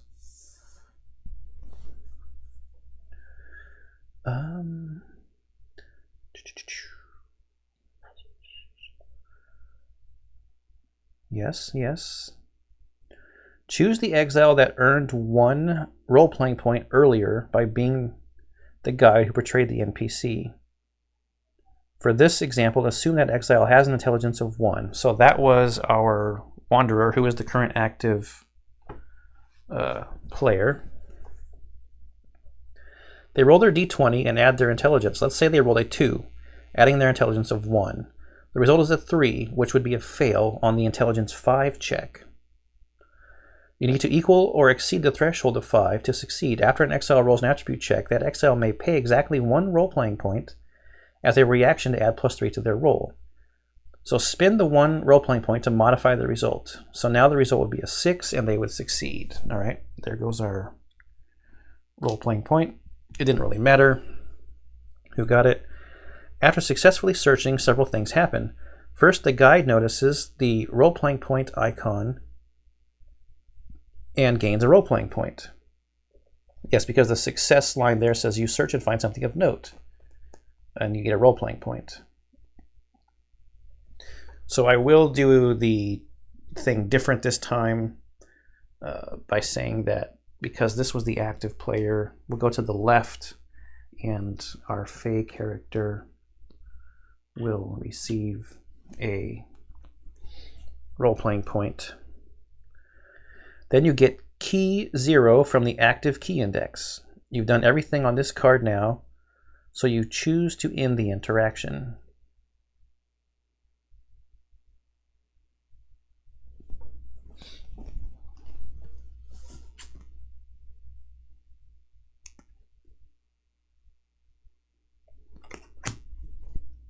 Key 0. I mean, I'm assuming then that you get, or do you put that in the inactive? It says one time only. It doesn't say to banish it. Keys are shared among the party unless indicated otherwise on the card. Keys represent special key items or information the party has gathered, and are often used to complete quests. Most key cards have trigger text, which is a specific instance of text that you look for on another component. When you interact with the component that has a specific text, the key card will tell you what to do. Okay, so let's get the key card 0 out. So the back just has like a lock symbol on it.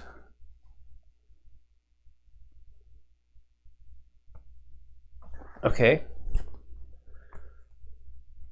In a cave near the exiles' camp, you discover the broken remains of a practice dummy. Unlike the normal dummy, this one looks cunningly crafted. Keep this card in the party inventory until you find a card with the exact text, Guild Leader Thades. Then draw event -0? Then draw event 0? I thought we did that already. Oh, no. Notice the trigger text says, this is the text, the trigger text says Guild Leader Thades. This is the text you need to find on another component in order to trigger this key. You've already met Thades, so you should know exactly where to go to trigger this event. Okay? Trigger text can be anywhere on a component, including titles, narrative, or roleplay text. All right. Move adjacent to NPC 0 on Big 0. As soon as you start to talk to that NPC, you see that text Guild Leader Thades, which satisfies the trigger. You may now follow the instructions on key 0 and draw EVT 0. So since we're in adventure mode, we're like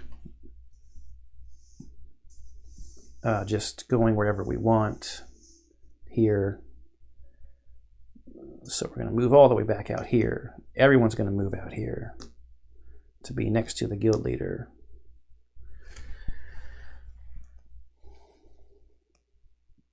As soon as you start to talk to the NPC, so we would do the action to talk to the NPC, which triggers this. So then draw event EVT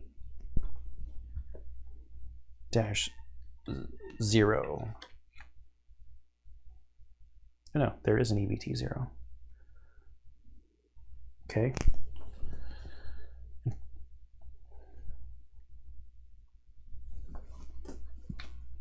Missing dummy. You explain to Thades that you found the missing dummy in a small cave near the practice field. Ah, so that's what happened to it, eh? Must have gotten something wrong to wander off like that. Flip it. Well now, says Thades, I don't want to show any favoritism, but I had a little practice gear left over, so why don't you take it? Okay, so this says discard. This says to banish. Yeah, okay, so event 0 instructs you to banish key 0 and then get the 8 straw pathless items. They are located in one of the main punch boards and divide them among players as you see fit.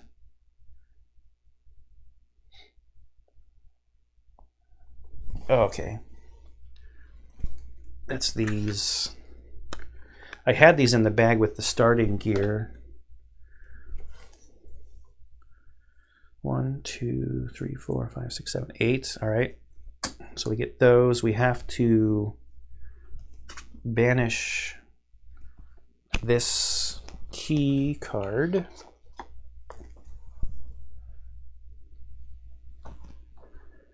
Gain an experience point, then banish that card. Whenever you gain new items, also get the corresponding rules cards from the index so you know how your new items work. Referencing the backs of the items, get the matching rules cards from the index. The exiles that gain the potion and knapsack immediately fill those items up with 2 markers each. Whenever you gain an item that requires markers, it comes full. Event 0 also asks you to gain 1 XP and banish event 0. When you gain XP, each exile gains the XP. Each exile should now have 3. All right. Let's do that real quick. We can just flip this over to a 3.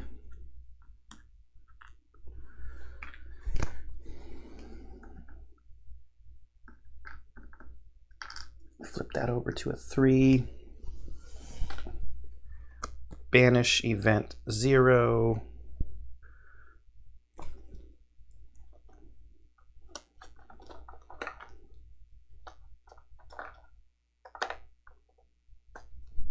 We had event 000 I just saw in the banished thing. That was what we did before. So I got to decide what to do with these items here. What was the other thing I needed to get?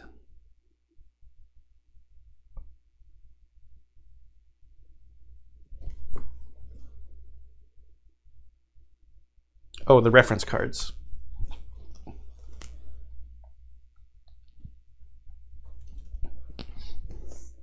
So this is what I'm going to do. I'm going to take a look at these real quick. I'll throw in a cut, take a look at these real quick, decide where I'm going to put them, and then I'll show you what I did when I get back. Okay, so what we got basically was armor, and we got 6 pieces of armor and 2 like items. And one of the items was basically like a healing potion. I gave the healing potion to our Fae because the Fae only has 1 hit point. The other item is a knapsack. The knapsack helps to restore SP. And then each item just was 1 additional block. There was a pair of gloves that I gave to Nira, our Path of the Shadow, our thief character. I gave the like cuffs, the wrist guard type arm protection to our Fae mage, Path of the Arcana. And then a helmet and some boots, some shoes actually, went to our ranger / Path of the Wandering, Tippy, the halfling. So we spread out, so there's like a line of armor here, and you can see the armor over here. I was going to try to divide them up to try to get more protection, like spread out, like if there was a die that went towards the bottom versus a die that went towards the top. But then I was like, let's just make it, like I wouldn't have one person running around with a left-handed glove and a different person running around with the right-handed glove. Just seemed kind of silly for the role-playing type aspect of the game. Okay, so we've done that. State changes. Now you're ready to leave camp. Continue your conversation with Thads, and choose the leave topic, instructing you to draw EVT 1. Yeah, so we did actually choose to speak to him, which triggered that other card, the key. The only thing we haven't discussed with him is leave, which if we do that, because the green screen's making it look weird, we draw EVT 1.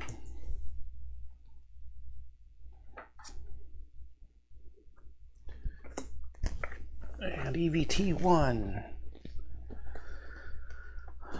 says, the mist of the morning is beginning to clear off. All the exiles packed and ready to embark gather around the fire. Thades rises and addresses everyone. This is the moment you've been training for. The hunt is about to begin. Remember to keep your guild pins visible so the locals know you're hunting squills. Flip the card. Having been an exile myself, I've dedicated my life to helping the downtrodden and the outcasts. I'm sure you all have your reasons for being here. As Thade speaks, you think about your own exile. Draw and secretly read, do not share with the other players, a key card based on your character. Okay. How can I not share it with myself? But so receiving a key. Also see rules text, NPC. All right, so let's find these key cards first. So we need HA, FA, and FE. Where are those going to be? Are they all the way in the back? Please tell me they're somewhere easy. Okay, FA is the Fae. SLFE is the Feelish. And we need HA for the halfling.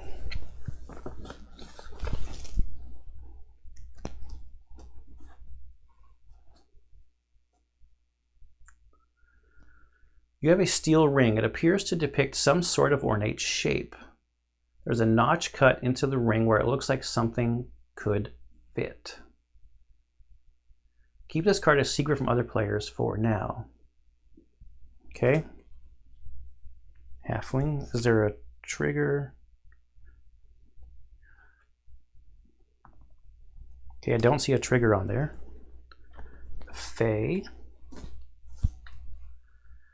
A heavy silver coin. It was satisfying weight. The embossing is smooth and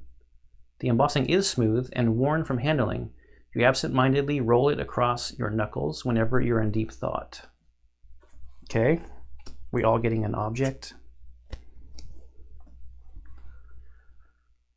A small scroll containing text from the epoch. You read from it daily, hoping to gain some sort of insight or nourishment for your spirit.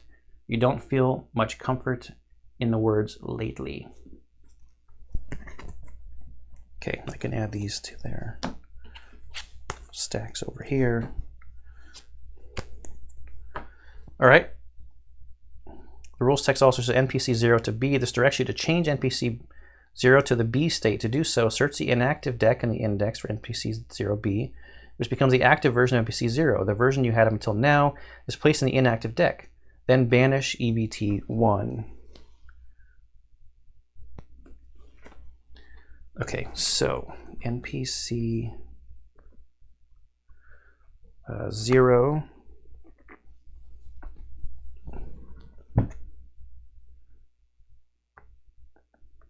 we need B. We place B in the active.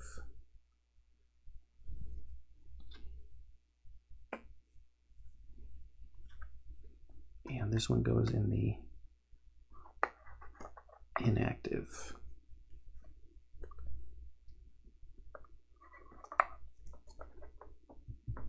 And we banish EVT 1.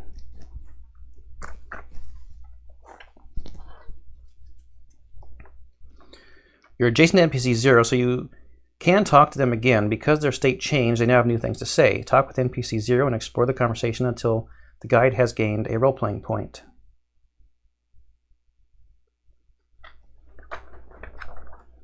Okay, let's see what he has to say now. And I put it away like a fool.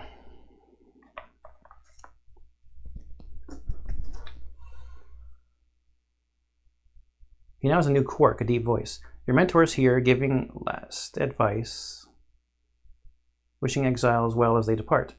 Well, no use waiting around. This region is a good spot for the guild. Lots of people needing help.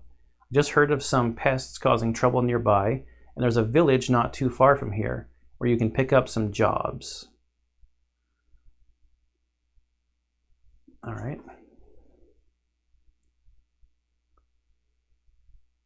Pests were reported near Ragul Junction. To get there, just follow the path west and then head north once you've hit the main road. Fellsworn Village is nearby. Just head north across the plains and you'll be at the gates. The guild has a jobs board in all villages and towns. They don't usually provide squills, but if you need to earn some coin, it's a good place to start. So that's good to know. We can get money from jobs, but squills probably looks like come from people, because it did say earlier that the people have squills to give out. The continent of Arydia is as diverse as the people who call it home. This thaw, the guild is operating here in the basin. Then we would have to ask about the basin. The grasslands here are surrounded by mountains on all sides, thus the name. It was once part of a mighty kingdom that now lies in ruins. All right, gain an RP point.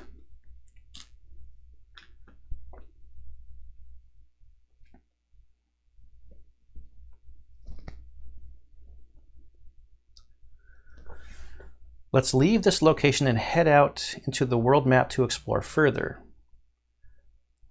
Does it say we're supposed to do anything with the dude?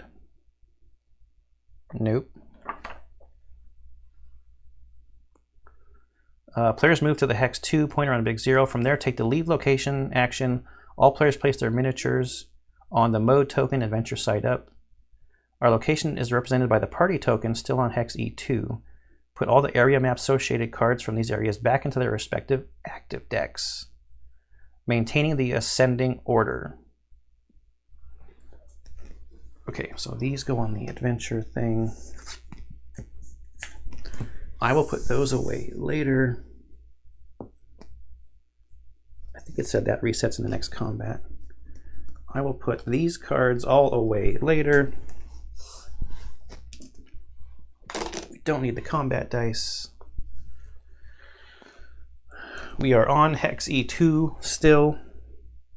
For explored cleared maps and cards, return them to the index face up. Since you've cleared, you turn these face up to indicate the next time you enter, you do not place foes. Okay.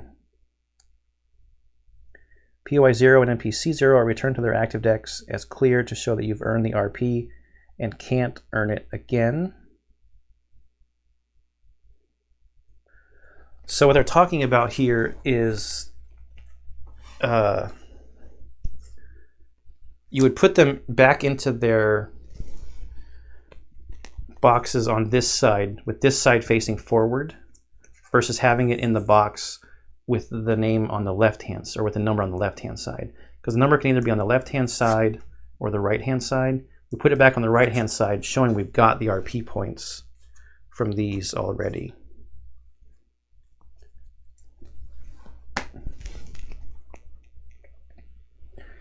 Now you're exploring the world map. From hex E2, you can enter via the big 0, the Exiles camp.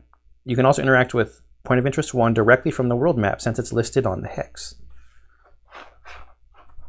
This isn't going to be super big, but I'll zoom in on a little bit.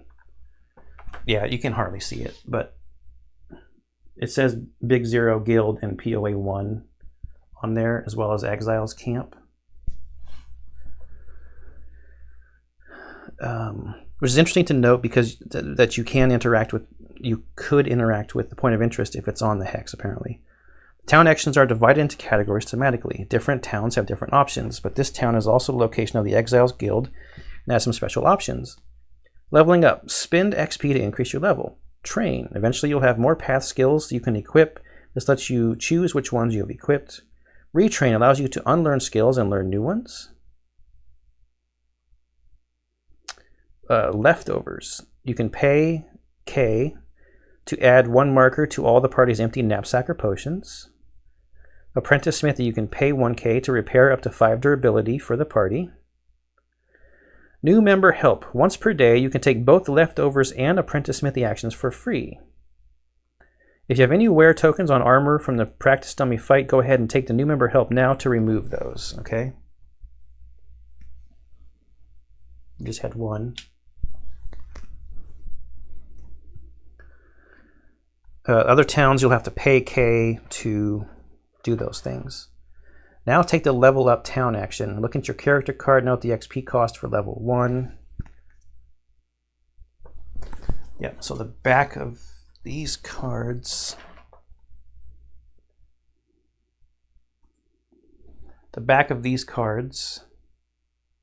at the top, level 1 is XP 3. We should have 3, yes. Each exile spends the required 3 by removing it from their character mat and placing them back in the supply. Mark the level 1 box in your character card and place a level 1 token in the level 1 slot on your character mat. Moving down level 1 column, mark one of the 3 available stats, hit points, MP, or SP. Move the chosen max token to the new maximum. Refill all hit points, MP, and SP. In the same level 1 column, mark one of the available 6 attributes, placing the matching attribute token into the slot as shown. The last step is to learn a new skill. You can learn any skill as long as you already have learned all the prerequisites. Take a skill with no prerequisites from your skill tree and place it into your character mat, keeping it face down. Place a mastery token into the skill tree to show you've learned that skill. Each player should find the matching rules card for their learned skill and read through it to understand how it works. Leave POI 1 on the table. You'll return here shortly. Oh wait, POI 1 not POI 0. Oh, it said to interact with POI 1 now. Oh, I totally misread that. POI 1. Okay. This is what they're talking about. Small group of patched together tents is here. Exiles mill about, helping each other as best they can. Guild actions. We could rest. There's some green on here that's messing with the green screen. This is all the stuff that it was just talking about. New member help. Yeah, okay. Once per day. When you gain level 3, draw that. We could rest.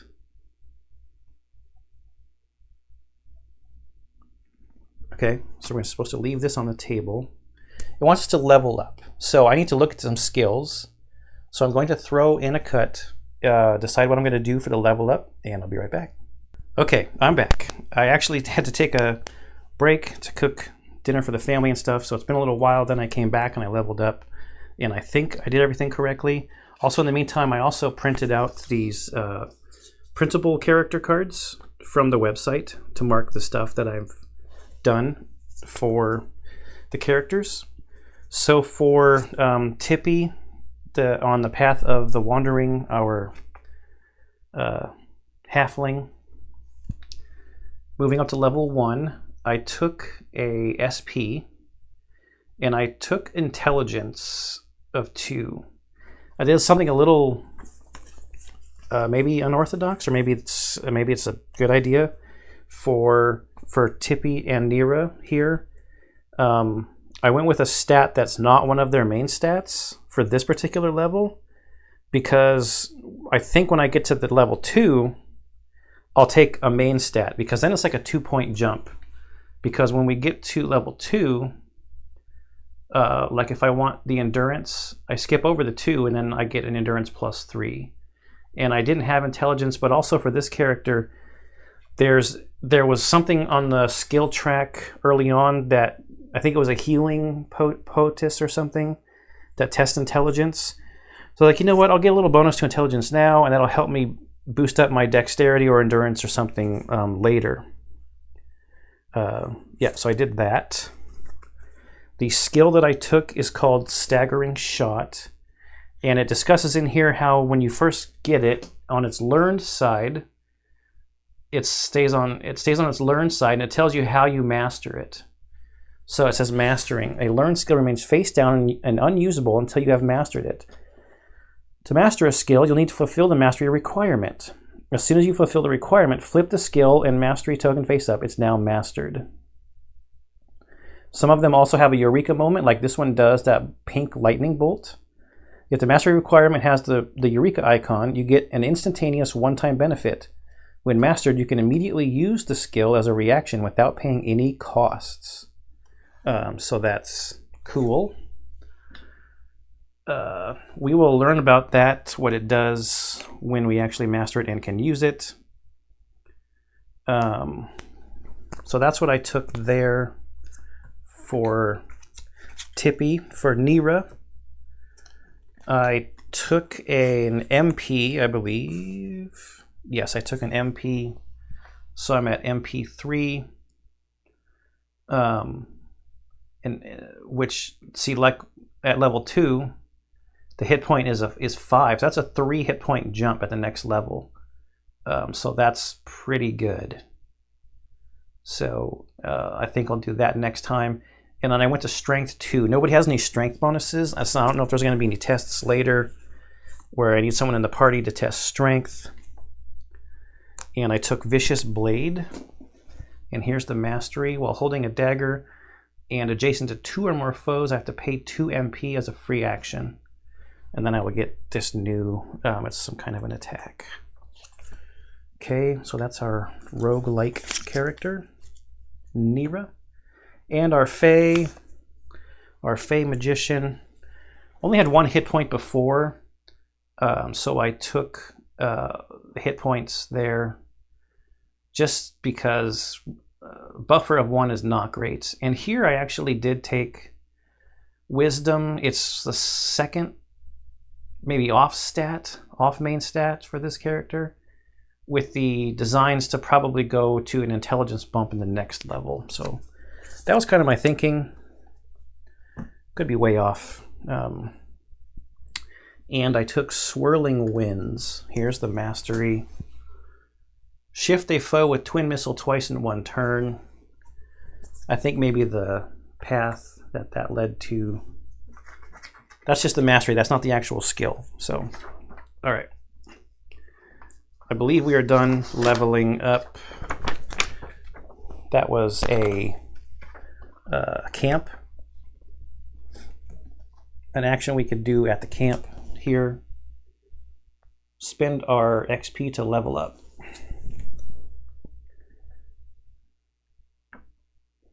Max level 4. When you gain level 3, draw EVT 903. So at the Exiles camp, maybe we can only level up to level 4. And then we're going to draw an event later that maybe that opens up something else, because this point of interest again is on that hex that we're currently on the world map. All right. World map travel. You're now ready to explore the world map. Get all 12 of the active TRV cards. These should be TRV 1 through TRV 12. And place them face down.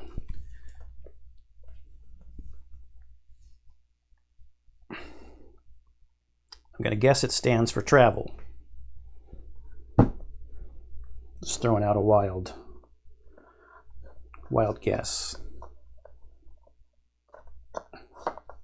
And these ones maybe need to be sleeved also. I did not sleeve the threat deck yet.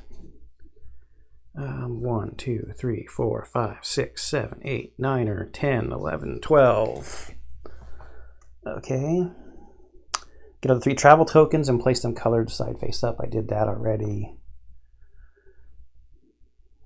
The token represent the party's hunger, morale, and sense of direction. If one or more of the travel tokens are exhausted, you cannot enter unexplored face-down hexes. Oh, if one or more of the travel locations are exhausted, so they have to all be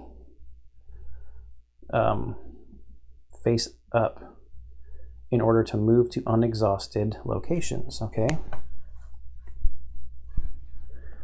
Checking the light there real quick.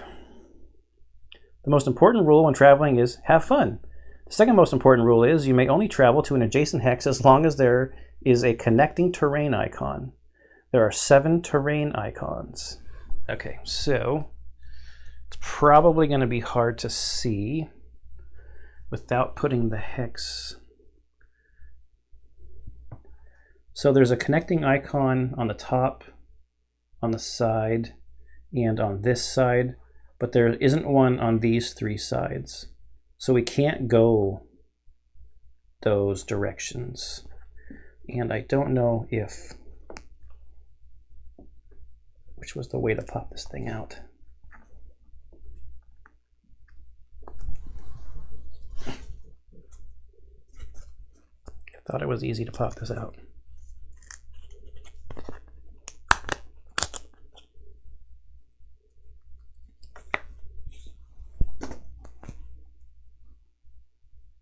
Yeah, okay. Connecting side, connecting, what are they called?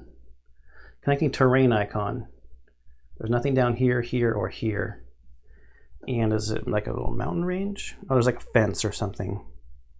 And then open ocean, or like there's like a bay of water there. So it makes sense by looking at the map that you can't go that direction. Okay, travel on the world map consists of choosing where to travel by placing the party token on the space between hexes, drawing a travel card, resolving the travel card, possibly exhausting a travel token or paying SP cost to keep it from becoming exhausted. Oh, so that's where SP is good. Okay. If the hex is unexplored, reveal it by flipping it over, placing the party token on the new hex. You're going to stack the deck and do some predetermined traveling to learn how the travel system works. Take travel card 1, 11, and 12 from the travel deck and place them on top in order with travel 1 on the top. 1, 11, 12.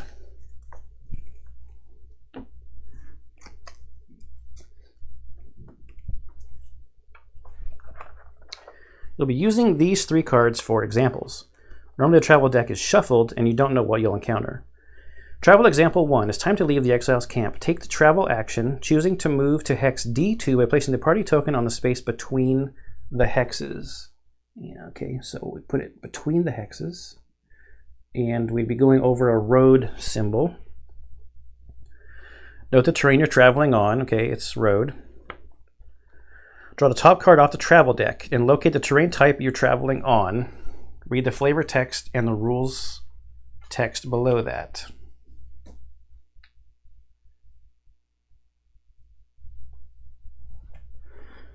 Okay. So road is the middle one. You're so hungry you need to take a break and eat some food. Hunger. Each exile pays 1 SP, then what does that mean? Discard. The first block of rules gives you a choice. Each exile in the party pays 1 or the party goes to famished. For this example, you decide to keep all the travel tokens ready. So each exile now pays 1. After level up, everyone should have at least have 1 and the card is now discarded. Okay, so everybody has to pay 1 SP. Yeah, and then discard. Okay. Let's put the POI card over here. Because you entered an unexplored hex, you now get to reveal it. Pushing it on the right side of the hex, pop the left side of the hex up. Now flip the hex token over, put it on the back. The travel action is now complete.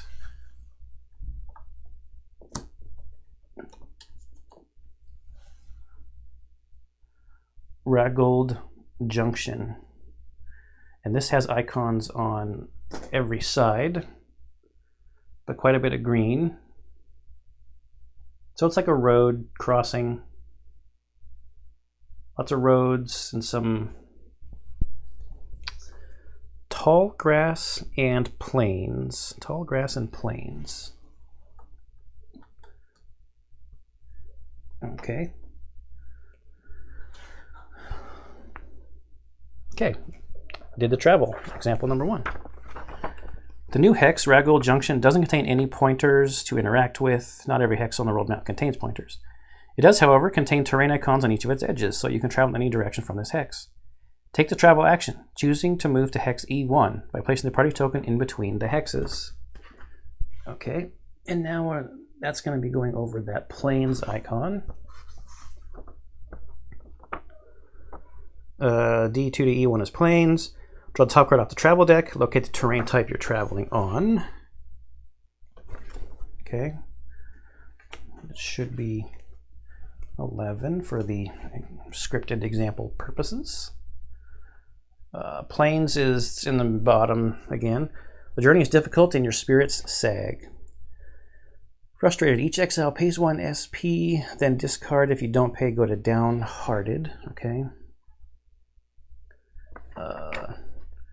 You must choose to either pay 1 or go to downhearted. At this time, you could choose to use skills or items, such as your knapsack, in order to gain SP to pay this cost.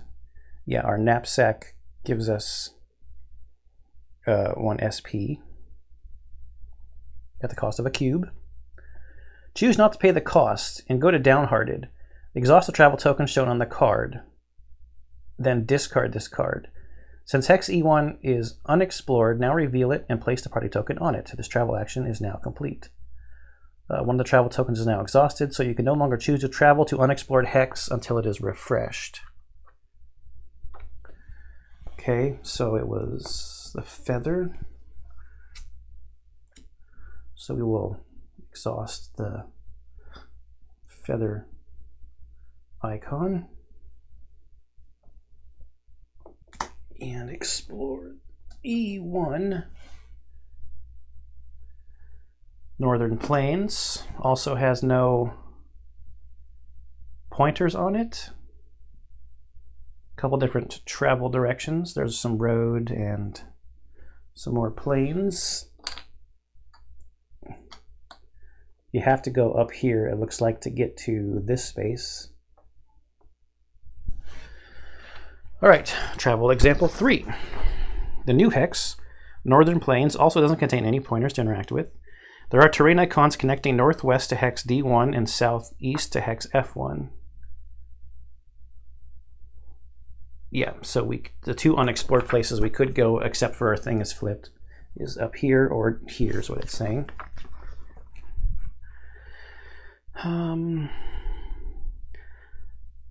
You cannot enter unexplored hexes while your travel tokens are exhausted. Travel back to the camp and rest in order to refresh the tokens. Take the travel action and choose hex E2 by placing the party token in between it. We're crossing over plains again, which I'm sure it's about to tell us. Yes, it's plains terrain. Draw the top card off the travel deck, which is our last seeded card. Okay.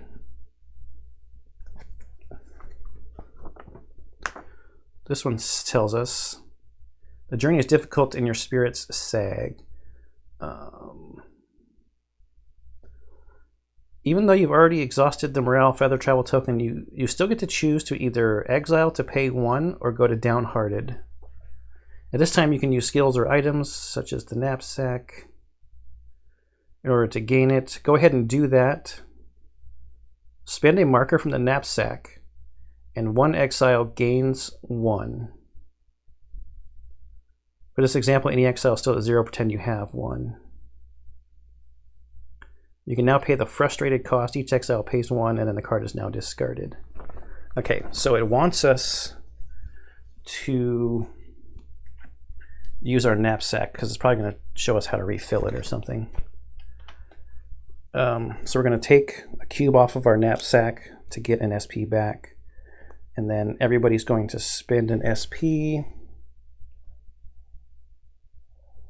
to satisfy that card. Travel action is now complete. If you had not paid, you would have gone to downhearted, and since the morale token is already exhausted, you'd have gone to miserable. Miserable would have put a new card into the threat deck, which would make future combats more difficult. Oofda. Okay. Oh wait, I gotta move my marker onto the camp. A little help. There was an NPC in the Exiles camp that you didn't talk to last time. Let's go talk to him now. From hex E2, take the enter location action for Big Zero. Draw Big Zero from the active big deck. It should be face up, indicating it was previously cleared, so don't place the event token on it.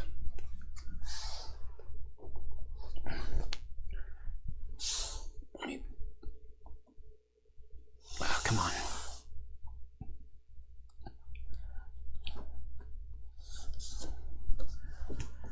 Big Zero. We don't put the event marker on it. There are a ton of map tiles in these boxes. Let's see.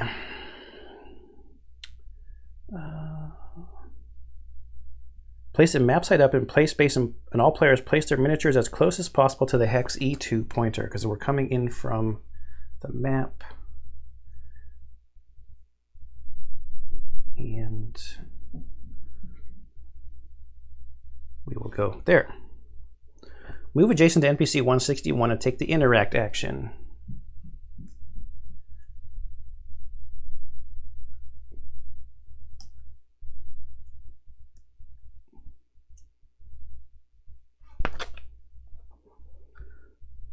Where am I?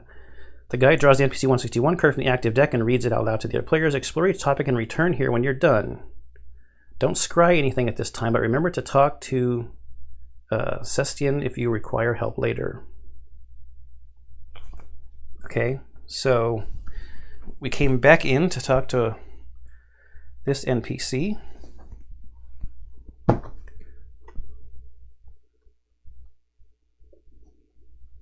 One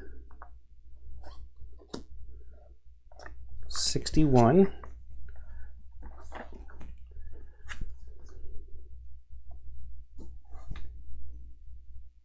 Sestian? Elven man who is inquisitive, and he likes to sketch maps. An elf sits cross-legged in the grass as he sketches in his leather-bound journal. You can tell by his pen that he's on the path of inspiration. Greetings, fellow guildmate. I am Sestian. If you're looking for something or someone, I might be able to help you locate what you're looking for. Okay, and guild and locate are our two possible things we can talk about. Let's read the locate one first, because that's not the RP. Indeed, I practice the art of scrying. Using the maps of the regions I chart, I'm able to determine the locations of people or items of import. I just charge a small fee for my services. So that's what's, okay, so choose a key card you have, then draw event 526, and Sestian will discern where on the map you need to take it. Oh, so those keys that we have, that we got for our races or whatever, we could have him maybe give us a clue. After scrying, banish the event card. Banish the event cards used. No, return. That's not banished, that's return. Oh wait, and then guild. Oh, don't get the wrong idea. I'm part of the guild, but I'm not in the hunt for squills. Thades lets me tag along to work as cartographer. I'm an exile like you, but I have no desire to return home. I'm happy traveling with the guild to new regions and mapping out all the lands I travel to. And RP point.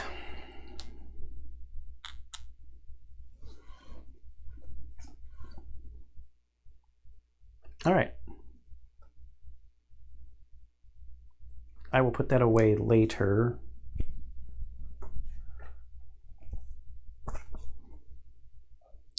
Move to the hex 2 pointer and take the leave location action to return to the world map and place these things back in their boxes. All right. So we would come down here and then leave. Is this going to cooperate with me to do this quickly?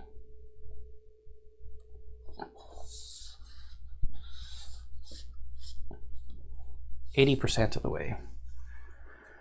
Back to the world map we go. Days and resting. Let's take a moment to explain the day deck. The day deck is used to track the passage of time over the course of your campaign. When you get to the end of the current day deck, you will be instructed to add the next day card to the deck, then remake it. Get all 3 of the active day cards and assemble the day deck, ensuring day 1, 2, and 3 cards are face down in sequential order with day 1 on top. Day.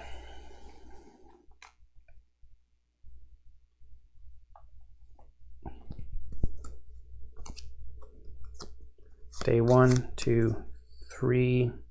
So day 1 is on top.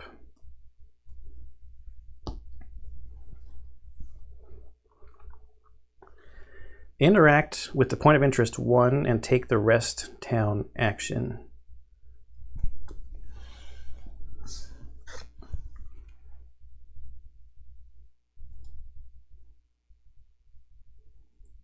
Rest.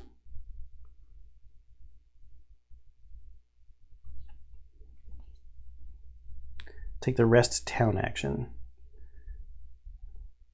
I'm just assuming it's the one at the top where it says campsite rest. Draw a day card, but it's in green, so the green screen is being mean. Draw a day card. The whole party replenishes hit points, magic points, SP points. Shuffle the travel deck. Refresh travel tokens. That's what it says. Resting at the guild is free, but it doesn't remove exhaustion cards from the threat deck. Other towns cost K in order to rest, but will remove exhaustion cards. Draw a day card and read it. So we draw day 1.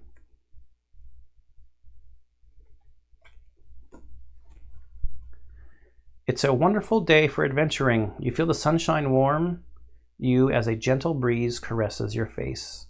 No special rules. Okay. No special rules. That one might not need to be sleeved since it doesn't look like it's going to get shuffled. Each party, remember, restores all their stuff, so we're getting our SP back, basically. So I don't know if this is like a timer for the game, or if it's just a way to add more consequences and flavor text and stuff. Take the travel discard pile and add it to the travel deck, then shuffle it and place it face down. Refresh all the travel tokens, placing them color side up. Okay, so that would have to get shuffled, but I want to sleeve it first, so I'm going to put it a little cattywampus to remember. Refresh the travel token, placing it color side face up. The rest action is now over and a new day has begun. Often the first time you draw a day card, it will instruct you to follow special rules, such as adding a new card to the travel deck. This only occurs the first time the day card is drawn. Subsequent times you will ignore those rules. Okay, further rules. Congratulations, you've completed the Quick Start guide for Arydia. You now should have a general understanding of how Arydia is played. Immediately after taking a rest action, you can save your game, returning everything to the box. If you'd like to end your session now, you can look up Save Load on page 34 in the rulebook. You're ready to head out on your own adventures, exploring the world map and hunting for squills. You don't need to look anything else up right now, but there are some rules you need to look up in the rulebook as you encounter them in your campaign. And then it gives a little index here. Travel journal. Some players enjoy using a notebook. And then Epic Hunt. If you have the Epic Hunt expansion, get out the rules card and follow the setup directions at this time. Okay, this is going to be a long video, but again, like I said at the very beginning, that's the experience of running through the Quick Start guide. It's probably a little longer than usual because I'm talking to the camera, stuff like that. So, and reading out loud. I think reading out loud takes longer than just reading to yourself. But I mean, if you were playing with a group of people, it could very well be very similar to this, especially since you have to level up, you got to pick some characters during the process. So there are some early decisions to make during this Quick Start tutorial. I'm excited to see what happens now that the sandbox basically mode has started, where I can just go anywhere, see what the game has to offer. I don't know what I'm going to do first yet. I might just go see what's out on the map, see if there's some pointers out there. I may actually go spend my 1K that I have to check what that guy has to say about, like scry on one of the key cards that I have. Not sure yet, but anyway, I am enjoying this. Looking forward to playing more. I hope that this has at least given some insight to people who were looking maybe to get some insight on what the Quick Start was like. There are more combat. There are 6 of those total combat examples, 1 for each particular path. And they do tell you, at least the other 2 that I looked at that I didn't go through on camera, they went through the battle differently because it teaches you about the starting skills for that particular path. So, okay. Like I say in all of my videos, I hope you enjoyed this, and I hope you enjoy everything I put up on the channel, and I'll see you in the next one.